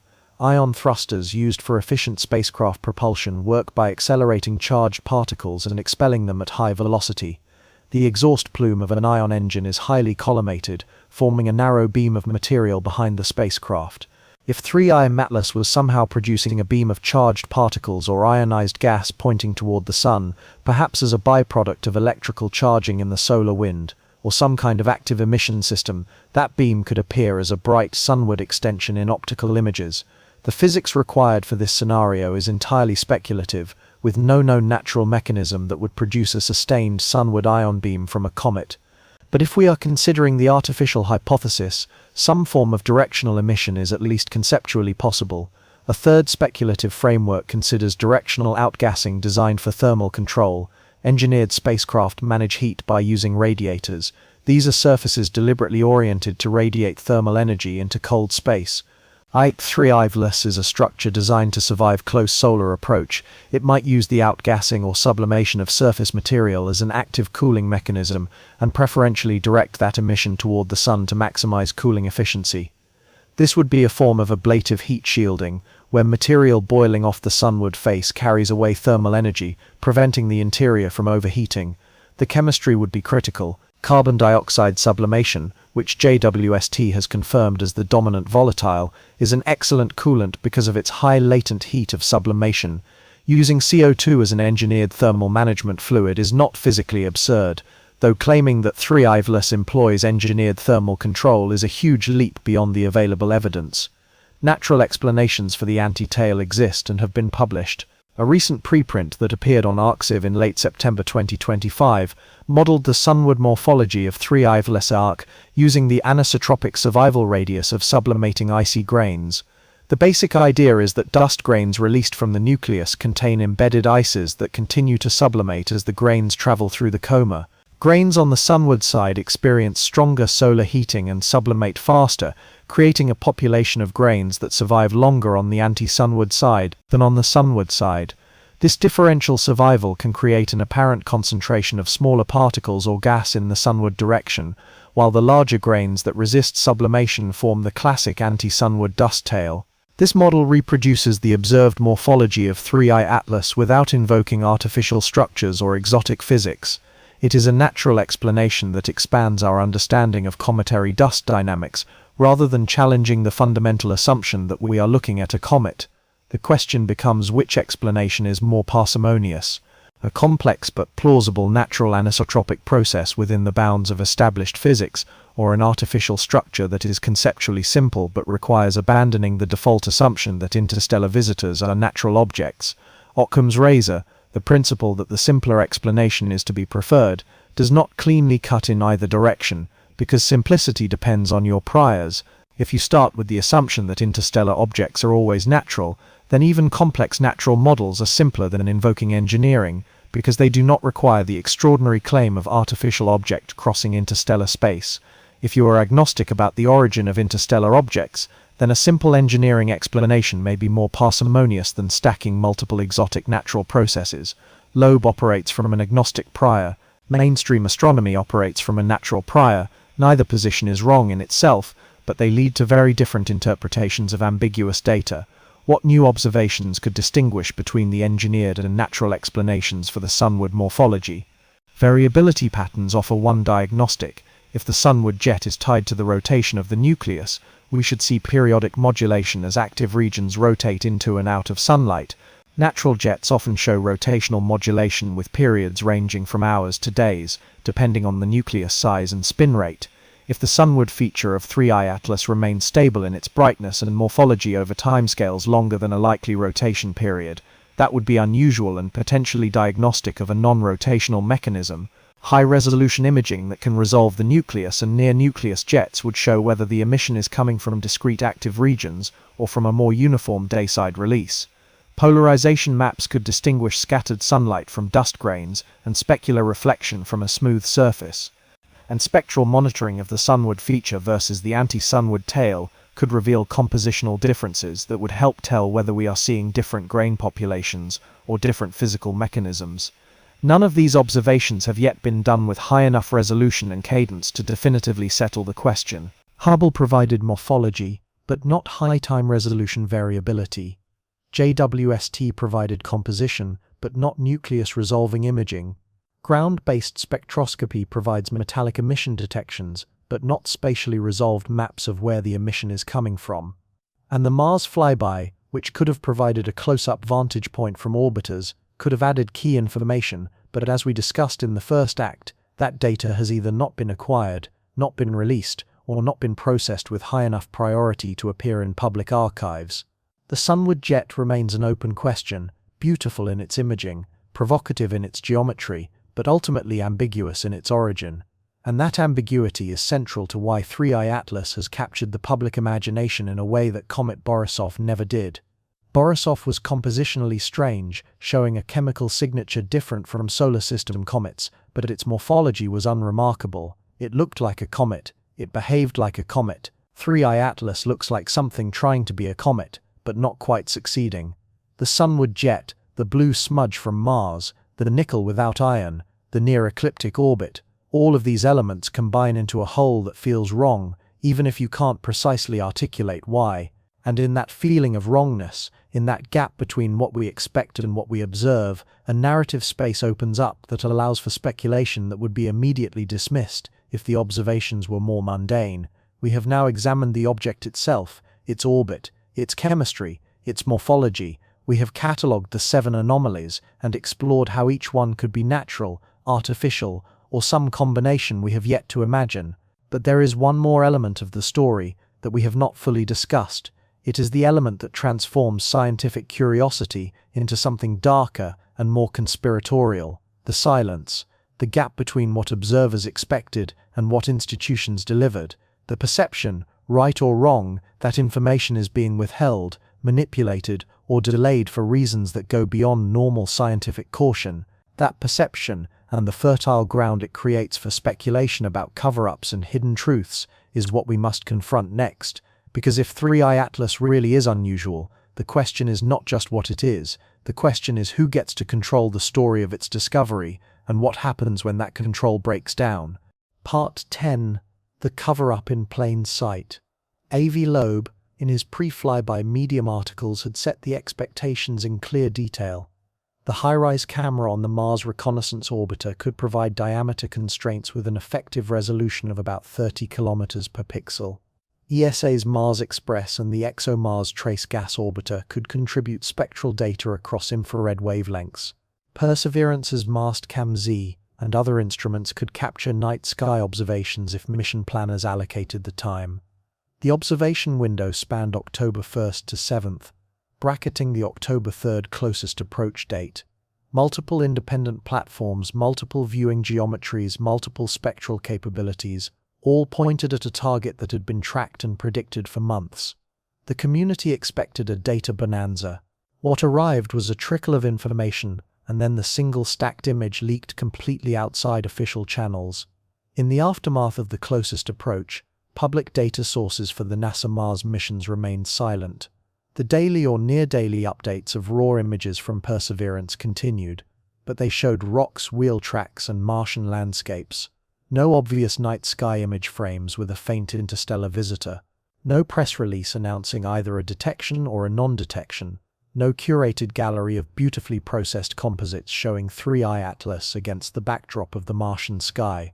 The high-rise archives, which can be searched by observation ID and target coordinates, showed no new entries corresponding to 3i Atlas during the flyby window, at least not in the public catalogues that can be queried by amateur researchers.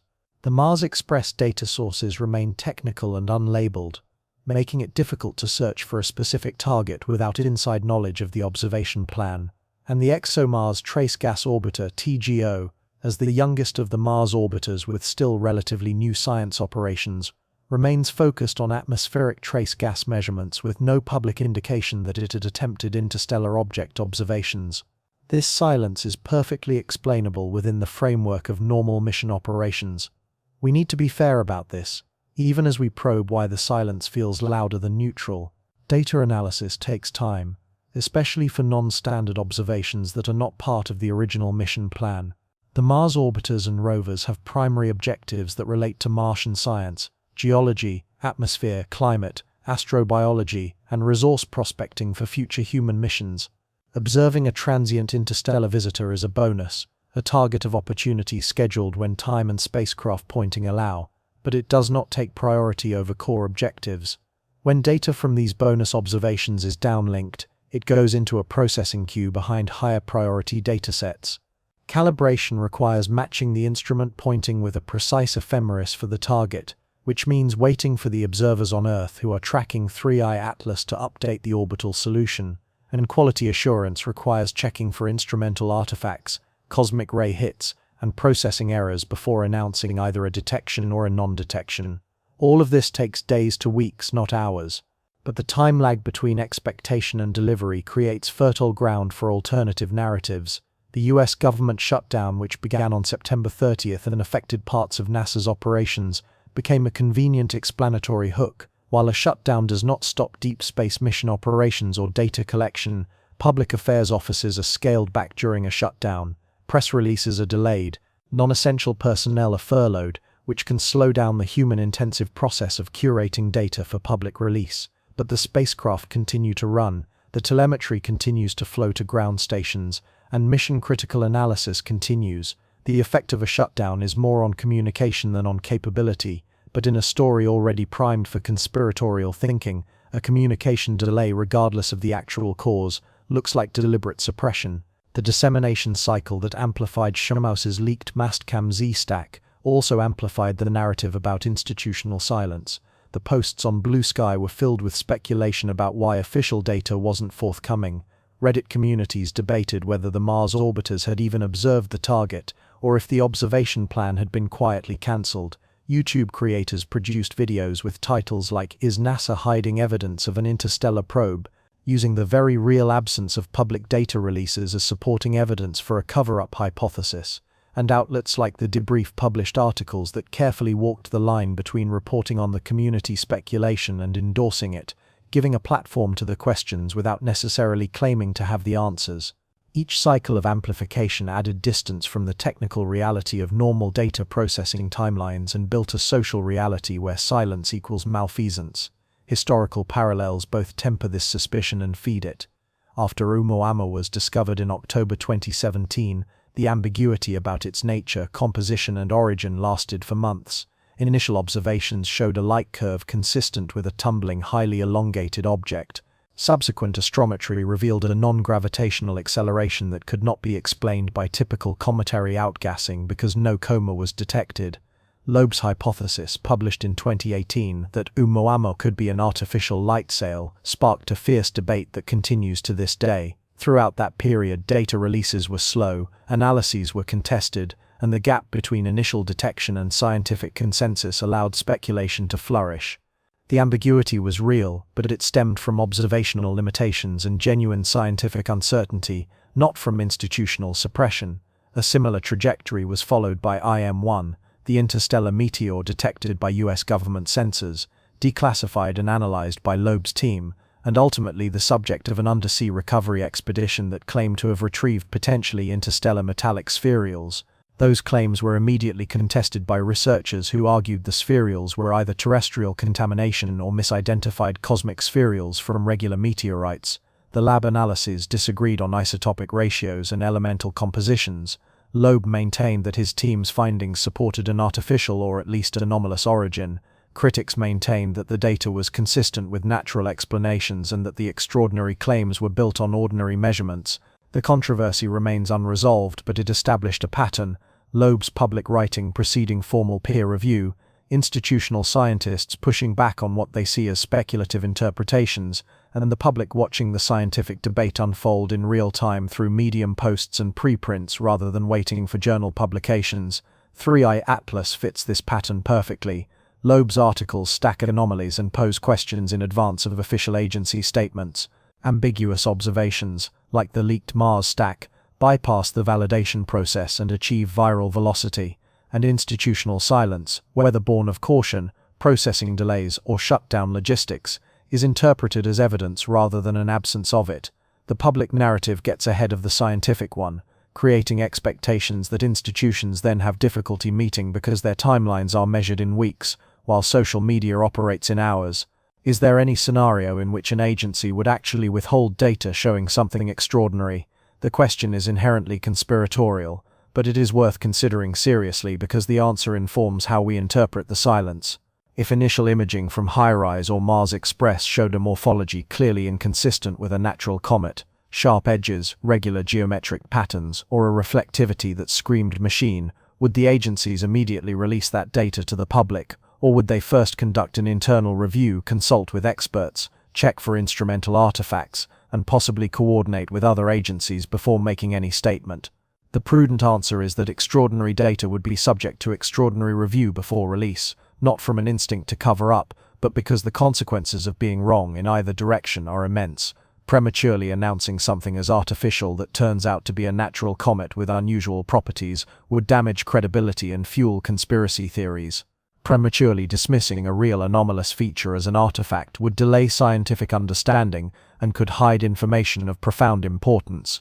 The most probable scenario is the boring one, that the Mars assets did observe 3i Atlas during the flyby window, that some observations succeeded and others failed due to pointing errors or unfavorable lighting, that the successful observations are being processed through the normal pipeline by analysts who are juggling multiple projects and operating under budget and time constraints, that the preliminary results are being checked against models, compared with Earth-based observations, and prepared for eventual publication through peer-reviewed channels, and that the timeline for this process is weeks to months, not days.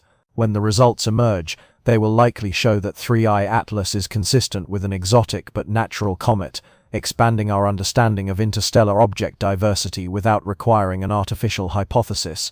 The leaked Mastcam Z stack will be explained as a processing artifact, a registration error, or at best a marginal detection of the diffuse coma that adds no significant new information beyond what JWST and Hubble have already provided.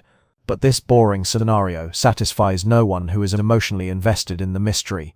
It does not explain why Shems's stack showed blue when everything else showed green or neutral. It does not resolve the conjunction of the 7 anomalies that Loeb has catalogued, and it does not address the feeling of wrongness that many observers have when looking at the combined data for 3i Atlas. Nor does it account for the remote but non-zero possibility that we are in fact looking at something artificial.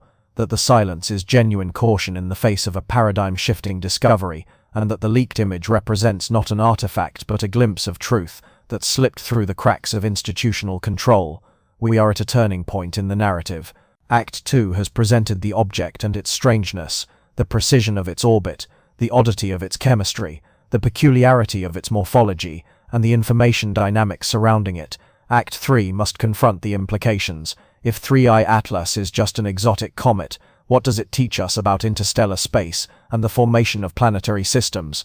And if it is something more, something engineered or deliberately sent, what does that mean for our understanding of intelligence in the universe and our place in the cosmic ecosystem?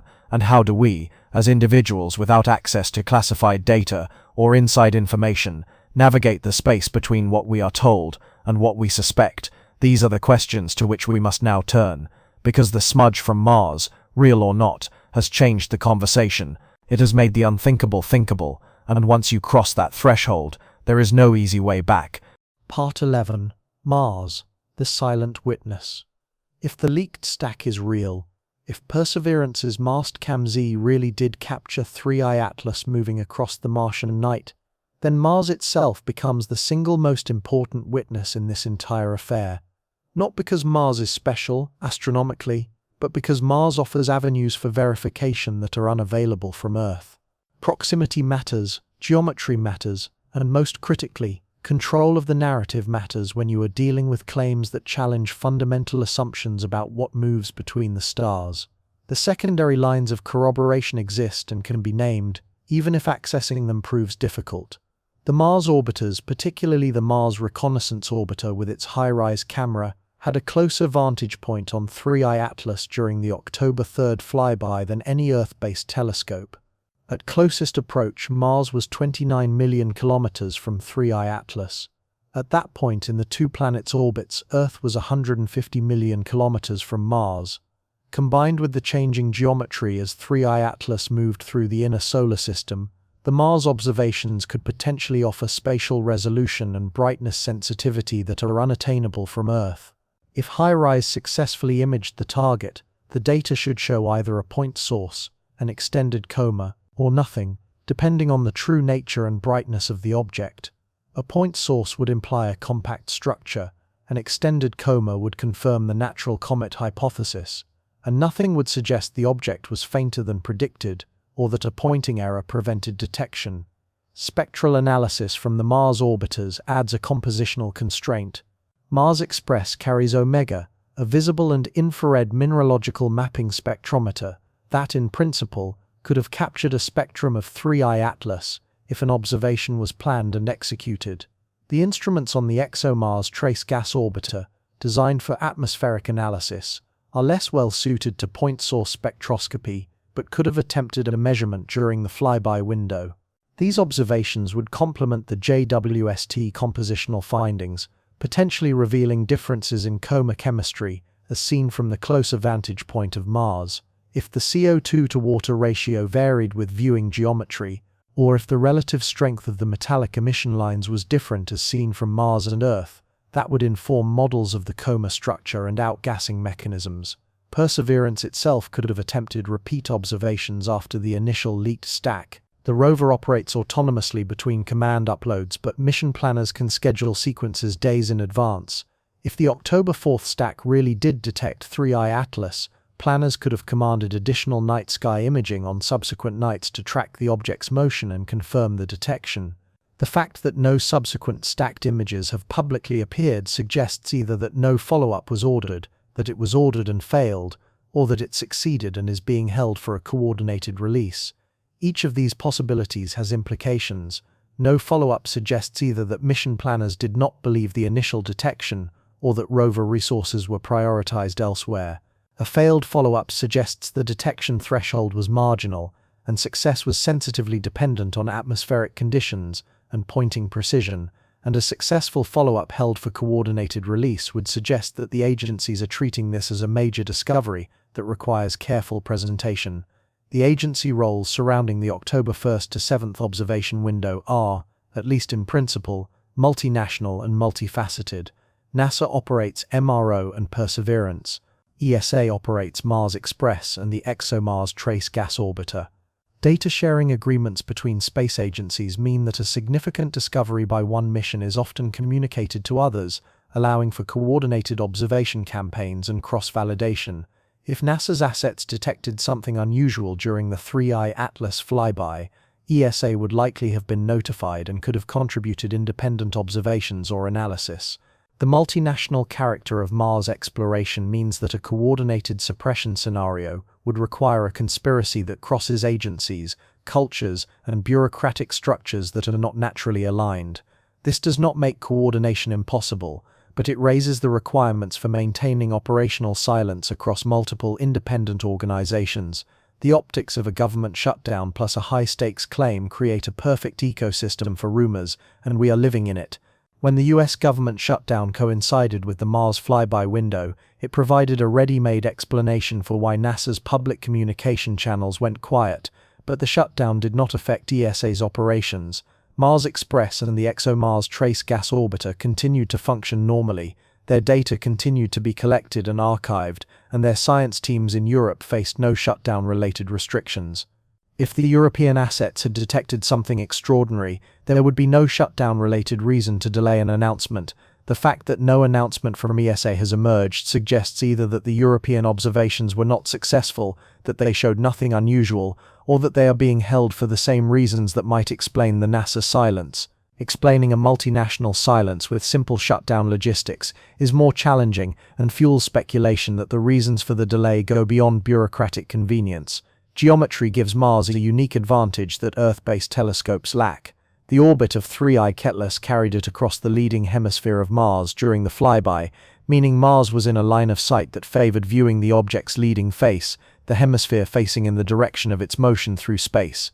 Earth's viewing geometry placed us more on the side or trailing hemisphere, depending on the exact date. This difference would be significant if 3I Ketles has a hemispheric asymmetry in its brightness, composition, or structure. A reflective leading face or a concentrated outgassing from the ram direction would be brightest as seen from the Mars vantage point. Earth-based observers would see a different profile, potentially lower in brightness or showing different spectral signatures.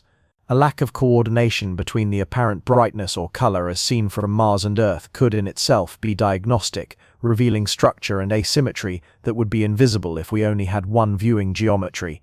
What would count as a smoking gun from the Mars assets? The list is short but clear. Coherent motion across multiple image frames would confirm that the stacked detection represents a real astronomical source, not an instrumental artifact, because artifacts do not move predictably across the sky. Spectral lines that match the CO2-rich coma from JWST would verify compositional consistency and support the natural comet hypothesis.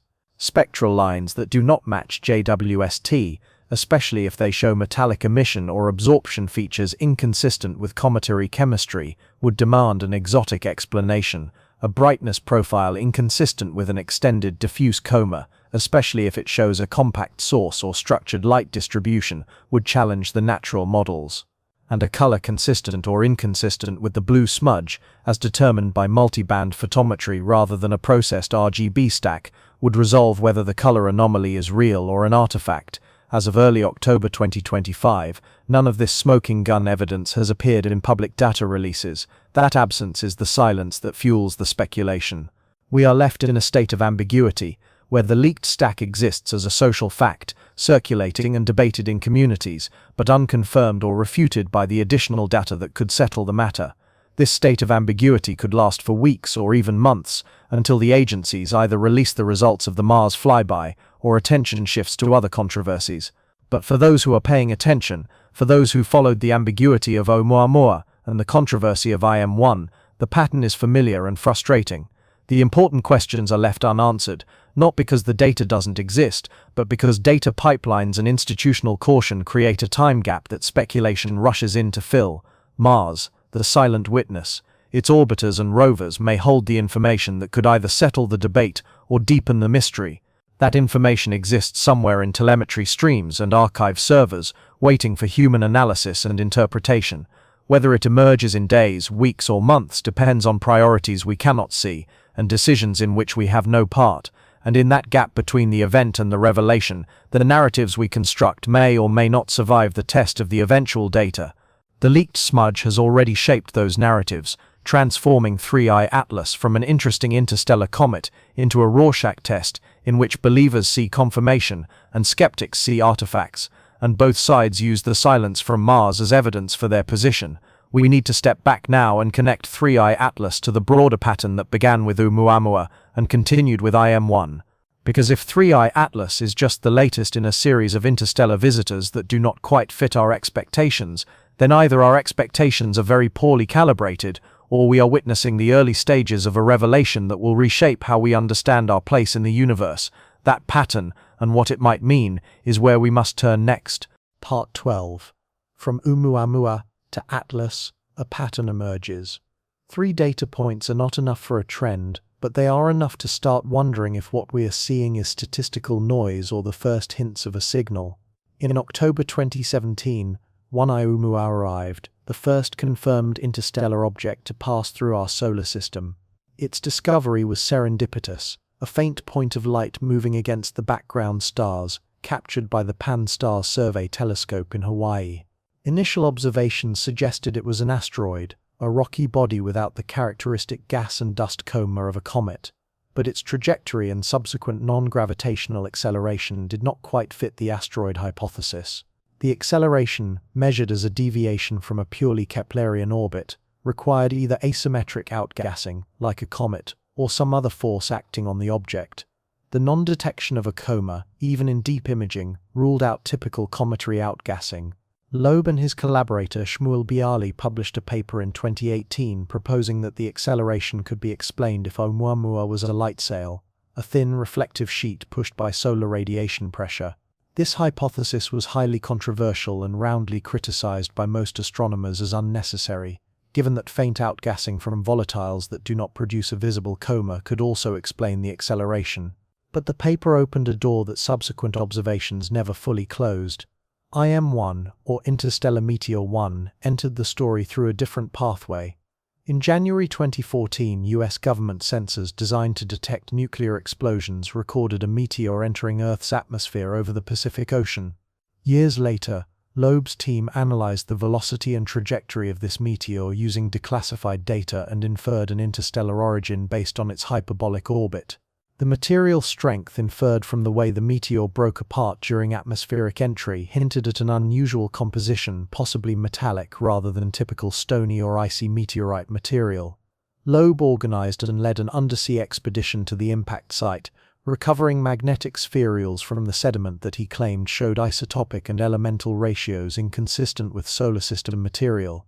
Independent labs disputed these claims, arguing the spherules were either terrestrial contamination, coal ash from shipping lanes, or were ordinary cosmic spherules from non-interstellar meteorites that had been misidentified. The controversy remains unresolved, with Loeb maintaining that his team's findings support an artificial or at least anomalous interstellar origin, and critics maintaining that the data is misinterpreted. 3I Atlas represents a huge leap in data richness compared to its predecessors. Oumuamua was discovered on its way out of the solar system, giving observers only a few weeks before it faded beyond detection limits. IM1 was a single event lasting a few seconds, leaving only an atmospheric entry signature and recovered fragments as evidence. 3I Atlas was discovered months before perihelion, allowing for a long-term observation campaign with flagship instruments.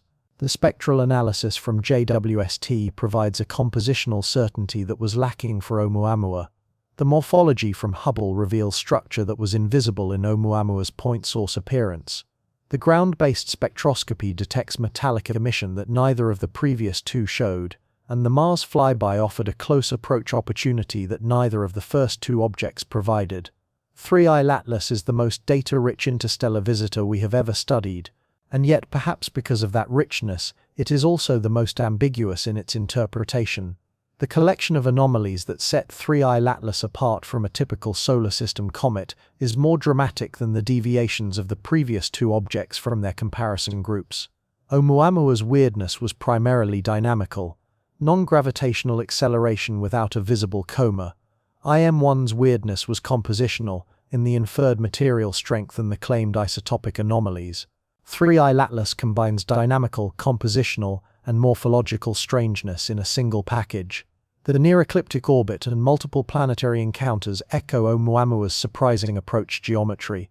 The claimed unusual metal ratios echo IM1's controversial spherical chemistry, and the sunward anti-tail and CO2-dominated coma add morphological and compositional elements that neither of the previous two showed. The polarization measurements outside the known family of comets add a photometric oddity, and the potential Mars surface detection, if real, adds an observational confirmation from a vantage point that changes the entire narrative. The pattern of institutional response has also evolved across the three objects. ʻOumuamua was met with initial excitement, followed by a mainstream pushback against Loeb's light sail hypothesis, with most astronomers favoring exotic but natural explanations involving outgassing of volatiles like nitrogen or hydrogen ice. IM1 was met with skepticism from the start, with many researchers questioning whether the meteor was even interstellar and disputing the compositional claims for the recovered spherules.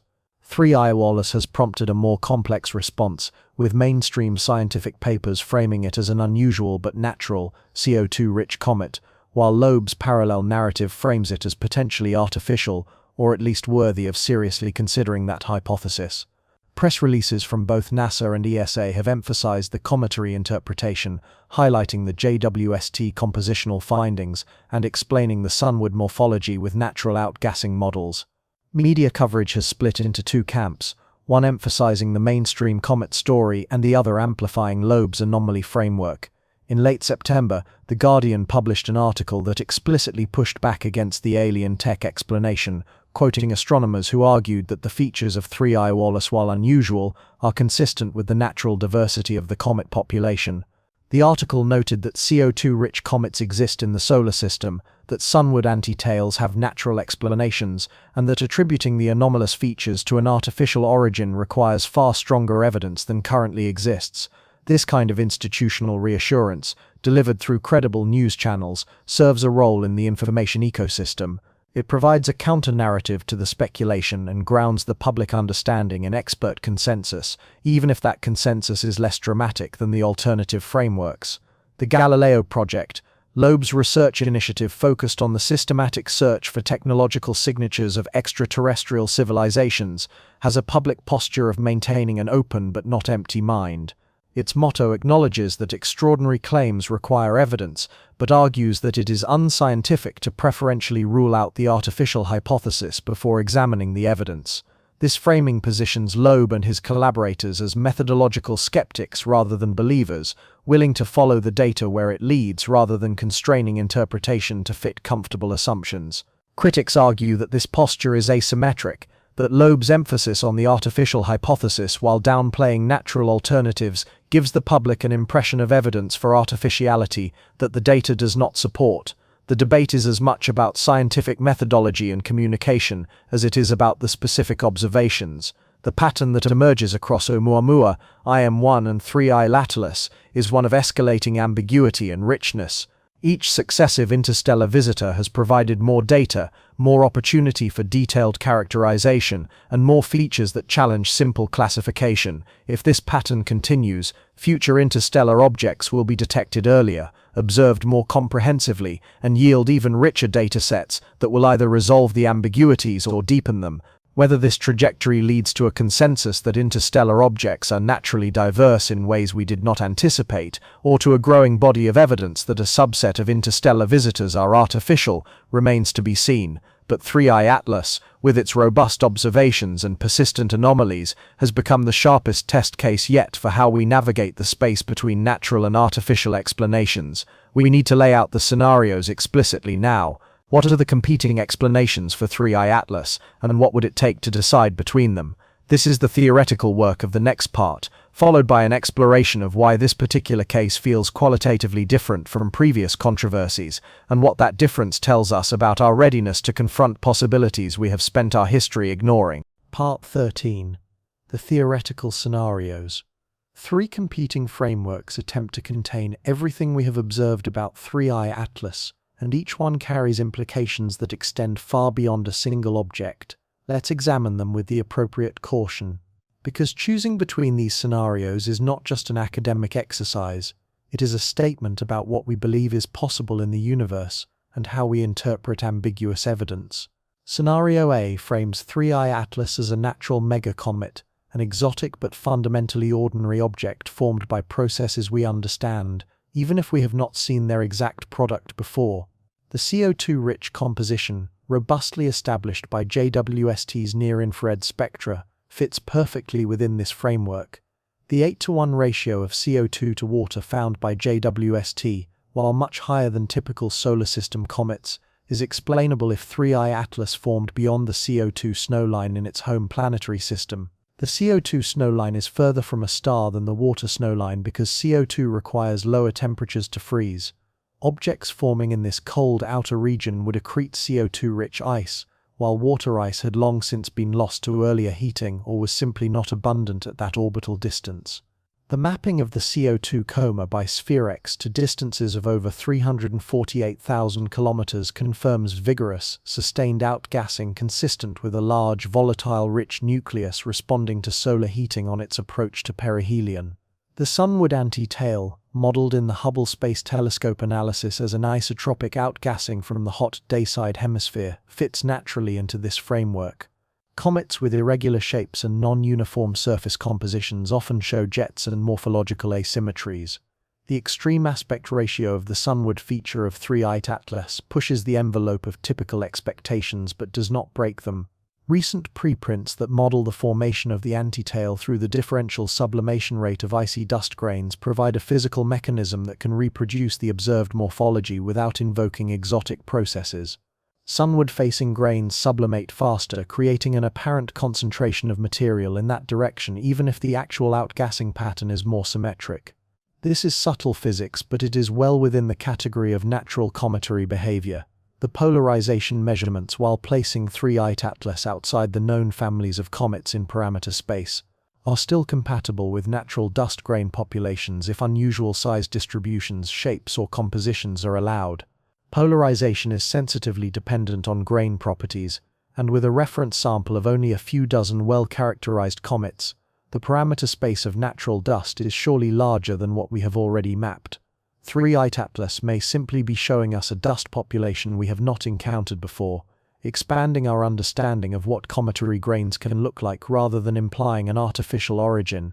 And the metallic emission, the detected nickel and iron atoms in the coma, while puzzling in their ratios and thermal requirements, are now known to occur in other comets. The mechanisms are still debated, but organometallic compounds and radiatively heated, metal-bearing grains offer plausible natural pathways. The strength of Scenario A is its conservatism and its reliance on established physics.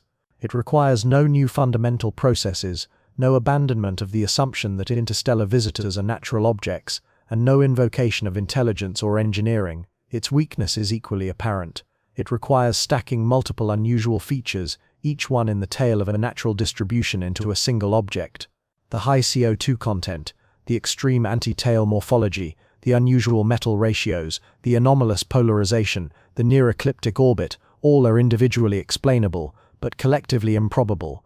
How many low-probability features can you stack before expanding natural diversity becomes a less parsimonious explanation than considering an alternative? This is a matter of judgment, not calculation, and different scientists with different priors will draw that line in different places. Scenario B invokes a broken interstellar probe, explicitly speculative, but worth examining on its technical merits. This framework interprets the nickel-rich outgassing as the ablation of engineered materials under solar heating, with the nickel-to-iron ratio reflecting deliberate alloy choices, rather than cosmic abundance. Industrial stainless steels and superalloys use nickel concentrations far in excess of natural ratios because nickel enhances corrosion resistance, high temperature strength, and other desirable properties. If 3I Atlas were a probe or a fragment of one, constructed from such materials and now experiencing thermal stress at perihelion, the ablating surface would release metal atoms into space with those engineered ratios.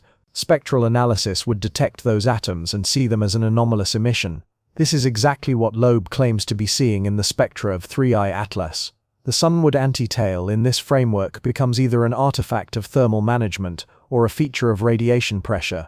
If the object has a reflective exterior optimized to minimize heat absorption, then sunlight bouncing off that surface would create a brightness enhancement in the sunward direction that could masquerade as a gas jet in imaging, or if the object is actively managing its heat through directional ablation, preferentially ejecting material toward the sun to maximize cooling efficiency, that would create a real emission pattern that matches the observations. The CO2-rich coma could serve as an engineered coolant, deliberately used for its high enthalpy of sublimation and inert chemistry, or it could be a disguise, a coating of volatile ice designed to make the object look like a comet from a distance while hiding its structured interior. The near-ecliptic orbit with multiple planetary encounters becomes, in scenario B, a defining feature, not a coincidental detail. A probe designed to survey our solar system would naturally choose an orbit aligned with the planetary disk to maximize scientific return by allowing close encounters with multiple worlds in a single pass. The timing, with encounters of Venus, Earth, Mars, and Jupiter within a 6-month period, reflects intelligent mission design, not lucky geometry. And the size of the object, potentially 5 kilometers or larger based on brightness and acceleration constraints, is plausible for an interstellar mission where shielding, fuel, instrumentation, and redundancy all demand mass and volume. A smaller probe might be more fuel efficient, but a larger one is more robust against micrometeoroid damage and radiation exposure over interstellar transit times of thousands to millions of years. The smoking gun for scenario B would include a structured light curve inconsistent with random tumbling, that is, a repeating pattern that implies a controlled orientation rather than chaotic rotation, high-resolution imaging that could resolve geometric features, edges, panels, or regular structures would be definitive.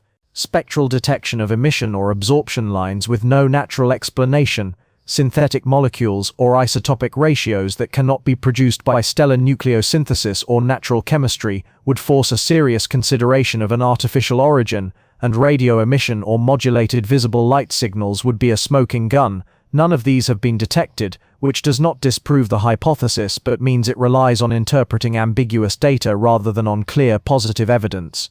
Scenario C explores the engineered comet camouflage. This is the most speculative framework in which 3I Atlas is fundamentally artificial but deliberately designed to mimic a natural appearance from a distance. A reflective coating or a smooth surface might be shrouded in a mantle of volatile ices, carbon dioxide and water that sublimate under solar heating and create the illusion of cometary activity. In this interpretation, the blue smudge from Mars represents a glimpse of the underlying reflective structure, where the ice mantle is thin or absent, revealing a neutral or blue-shifted reflection that is different from the reddish dust-scattered light that dominates at other viewing angles. The CO2 shroud serves two purposes: thermal management through evaporative cooling, and observational camouflage by creating a spectral signature that observers would interpret as cometary. This scenario is more difficult to test because it is designed to be ambiguous. A successful camouflage would, by definition, mimic a natural appearance well enough that it would not trigger the artificial hypothesis unless you looked very closely at subtle inconsistencies. The plausibility question is significant. Why would an interstellar probe bother with camouflage? If the sending civilization wanted stealth, it would be more effective to not enter our solar system at all. If they wanted to be found, an overt signal would be more effective than subtle anomalies that only generate debate rather than consensus. A camouflage strategy makes sense only if the goal is selective revelation, to be obvious enough to attract the attention of advanced observers, but ambiguous enough to maintain plausible deniability or avoid causing panic in less advanced civilizations.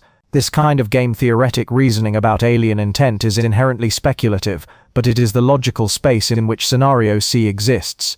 Cross-testable predictions allow us to look at observations that could distinguish between the scenarios. A refined nickel-to-iron ratio from higher signal-to-noise spectra at multiple heliocentric distances and phase angles would test whether the metallic behavior is constant, which would favor an engineered composition, or variable, which would favor natural, heterogeneous outgassing. Evolving polarization measurements as 3I Atlas moves out from perihelion would show whether the dust properties change with distance in a way consistent with natural sublimation or remain anomalously constant. Follow-up imaging from HiRISE or JWST could constrain the size and morphology of the nucleus, distinguishing a compact reflector from a diffuse, extended comet, and a restacking of the Mars images, based at Mars, with transparent methodology and independent verification, would resolve whether the blue smudge is real or an artifact. Loeb's rhetorical trajectory in his Medium articles has shifted from presenting three-eye atlas as an anomaly to increasingly using language that hints at an artificial origin, while stopping short of an explicit claim. It is a careful dance, maintaining scientific credibility by avoiding a definitive statement while guiding the audience to consider possibilities they might otherwise dismiss.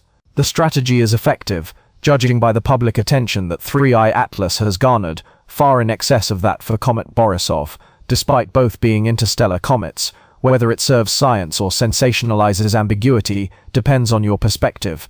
Critics argue that it elevates speculation to the same level as established findings, muddying clear thinking. Supporters argue that it keeps minds open to possibilities that institutional science may be too quick to rule out.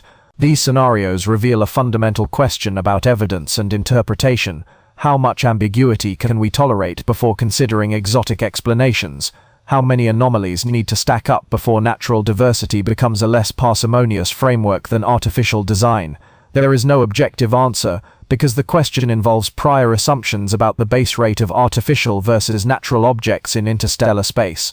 If you believe technological civilizations are common and that some fraction of them engage in interstellar exploration, then an anomalous object merits serious consideration of the artificial explanation once the natural one begins to require multiple coincidences. If you believe technological civilizations are rare or that interstellar travel is extremely difficult, then the natural explanation remains preferred even if it requires stacking improbable features, because the artificial alternative is, by assumption, even less probable. And in sharpening it, the object forces a conversation about institutional readiness, about whether our scientific and social structures are prepared to handle findings that challenge our fundamental assumptions about our solitude in the cosmos. Part 14. The smudge that changes everything. For half a second, let's return to the image one more time. A faint blue smudge in the Martian night sky, stacked from multiple Mastcam Z images, shared on blue sky, amplified through Medium, debated on social media, and never officially confirmed or refuted by the institutions that control the raw data that could settle its status. Whether it is a processing artifact, a misunderstood natural coma, or a glimpse of something engineered, that smudge has become a symbol for everything strange about Three-Eye Atlas. It is the visual hook that makes the story accessible to an audience that does not follow spectroscopy or orbital mechanics. It is the ambiguity that fuels endless debate because the confirmation or refutation that could end the matter is not forthcoming. And it is the leak that broke the narrative monopoly, showing that in an age of public data archives and skilled citizen scientists, institutional control of information is porous and contingent. Parallel truths coexist, and we need to hold them both simultaneously. The solid science is real and impressive. JWST's near-infrared spectrograph delivered a high-resolution spectrum showing CO2 dominance with a CO2-to-water ratio of 8 plus or minus 1 point. This is a robust compositional finding that can withstand any reasonable uncertainty analysis. Sphere X mapped a CO2 coma extending for hundreds of thousands of kilometers, confirming vigorous sustained outgassing consistent with a large volatile-rich nucleus. The Hubble Space Telescope captured morphology showing an elongated sunward anti-tail and a weaker anti-sunward tail. Models attribute this unusual geometry to anisotropic day-side outgassing. Ground-based spectroscopy detected emission from neutral nickel and iron, expanding our knowledge of metal-bearing comets and raising questions about the emission mechanisms, and polarization measurements placed Three-Eye Atlas outside the known parameter space for comets, though within the range that could be accommodated by expanded models of dust grains. These are real datasets from flagship instruments processed by expert teams and documented in preprints and papers. However we ultimately interpret their meaning, they represent a significant contribution to our understanding of interstellar object diversity. The leak narrative also resonates as a social and informational phenomenon. The timing, the color mismatch, the cycle of silence, the optics of the government shutdown, the multinational data control, all conspired to create a perfect storm for speculation. This cannot be dismissed as purely conspiratorial thinking. The gaps are real, even if the explanations are mundane. The ambiguity is real, even if the natural explanation is correct. The public thirst for rapid information is in conflict with institutional processes designed for cautious verification, and in that collision, Leaked stacks and citizen science fill the void left by official channels. Understanding that dynamic is as important as understanding the object itself, because it shapes how future discoveries will be received and contested. For the viewer who wants to follow this story responsibly, the decision tree is straightforward, even if it is challenging to execute. Specific future data would decisively favor either the natural or the artificial explanation, and we should be watching for that data rather than allowing speculation to fill the void. High-resolution nucleus constraints from HiRISE, JWST, or another instrument that can resolve 3I atlas at small angular scales, would distinguish a compact source from an extended comet. Persistent, unusual nickel-to-iron behavior at multiple heliocentric distances and viewing geometries would strengthen the case for a compositional anomaly. Polarization measurements over a wider range of phase angles would test whether the dust properties are genuinely anomalous or just unusual within the currently mapped parameter space. A reproducible Mars stack detection, with transparent methodology and independent verification, would resolve whether the blue smudge is a real signal or a processing artifact. And spectral monitoring that tracks the time evolution of emission lines would reveal whether the outgassing is steady, periodic, or shows patterns inconsistent with natural rotation and heating. None of these observations are guaranteed to happen. Telescope time is competitive.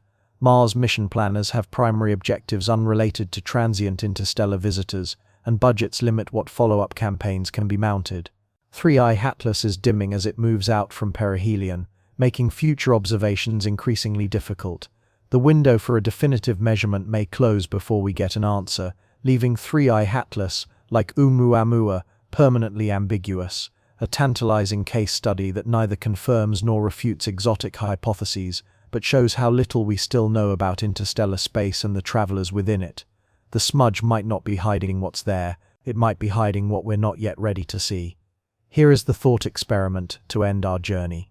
Assume for a moment that 3I Atlas is artificial, that Loeb's stack of anomalies is not coincidence but signal, that the nickel ratios, the sunward morphology, and the near-ecliptic orbit all point to engineering rather than exotic nature. What does that mean for us as a civilization, confronted with evidence that we are not the only ones to have deployed technology into interstellar space?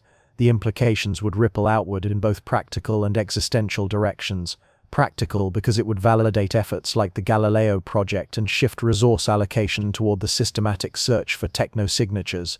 Existential because it would end cosmic solitude as a working assumption and force a rethink of our place in a universe that has suddenly become much more crowded and complex. But now, assume the opposite. Assume that 3I Atlas is exactly what mainstream science says it is, an exotic but natural comet from beyond our solar system, formed under conditions we do not see locally but perfectly explainable within known physics. The implications are still profound. We would learn that the diversity of objects produced by interstellar space is far greater than what our solar system displays, that CO2-rich comets with unusual metallic emission and anomalous polarization exist and occasionally pass through our neighborhood, and that our theories of comet formation and evolution need to be expanded to accommodate this wider parameter space. We would also learn something important about ourselves and our epistemology. We would learn that ambiguous data can fuel fierce debates where priors and interpretive frameworks matter as much as the measurements, that institutional science and public curiosity operate on different timescales and with different incentive structures, and that maintaining an open mind to surprising findings while holding an appropriate level of skepticism is harder than it sounds. Both outcomes teach us something valuable. Both advance knowledge, even if they point in opposite directions. The worst outcome would be permanent ambiguity, where 3I Atlas fades from view before definitive observations can settle the core questions, leaving us with a rich dataset that supports multiple, incompatible interpretations with no clear path to choose between them. This is where ʻOumuamua stands today, still debated years after it left the inner solar system, still cited by advocates of both the natural and artificial hypotheses to support their positions.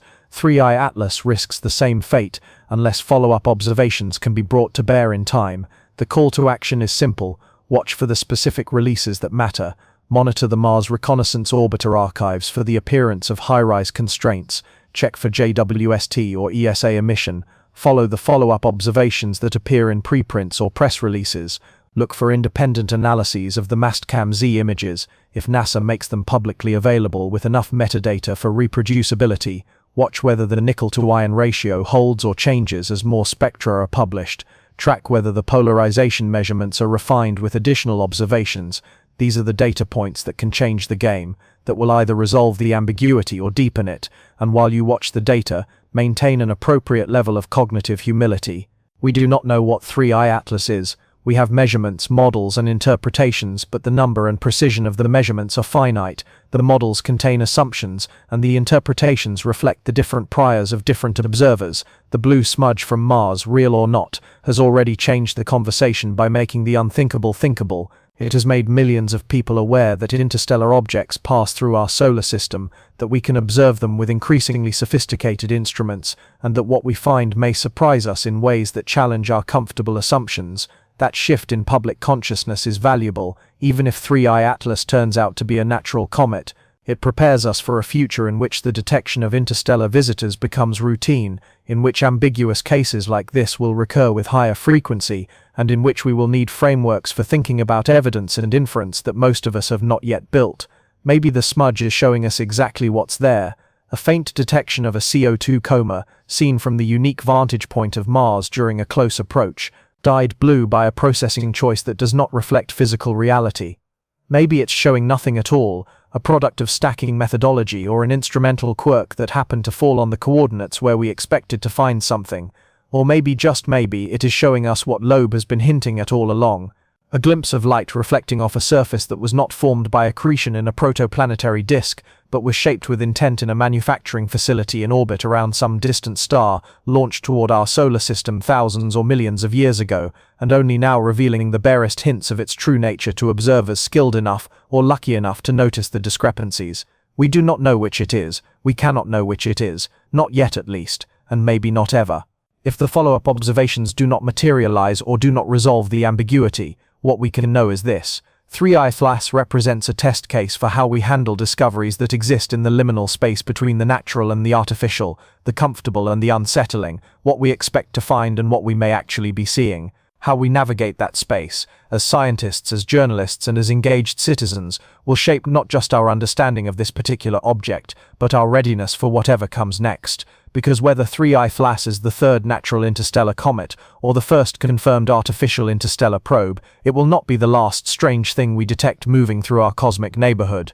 The sky is vast, the galaxy is old, and we are only just beginning to look carefully at what moves between the stars. The next ʻOumuamua or 3i Atlases could be detected tomorrow, next year, or a decade from now, and when it arrives, we will be better prepared if we have learned from this case how to balance skepticism with openness, caution with curiosity, and institutional expertise with distributed verification. The smudge, whatever it is, has given us that opportunity. Whether we take it is up to us.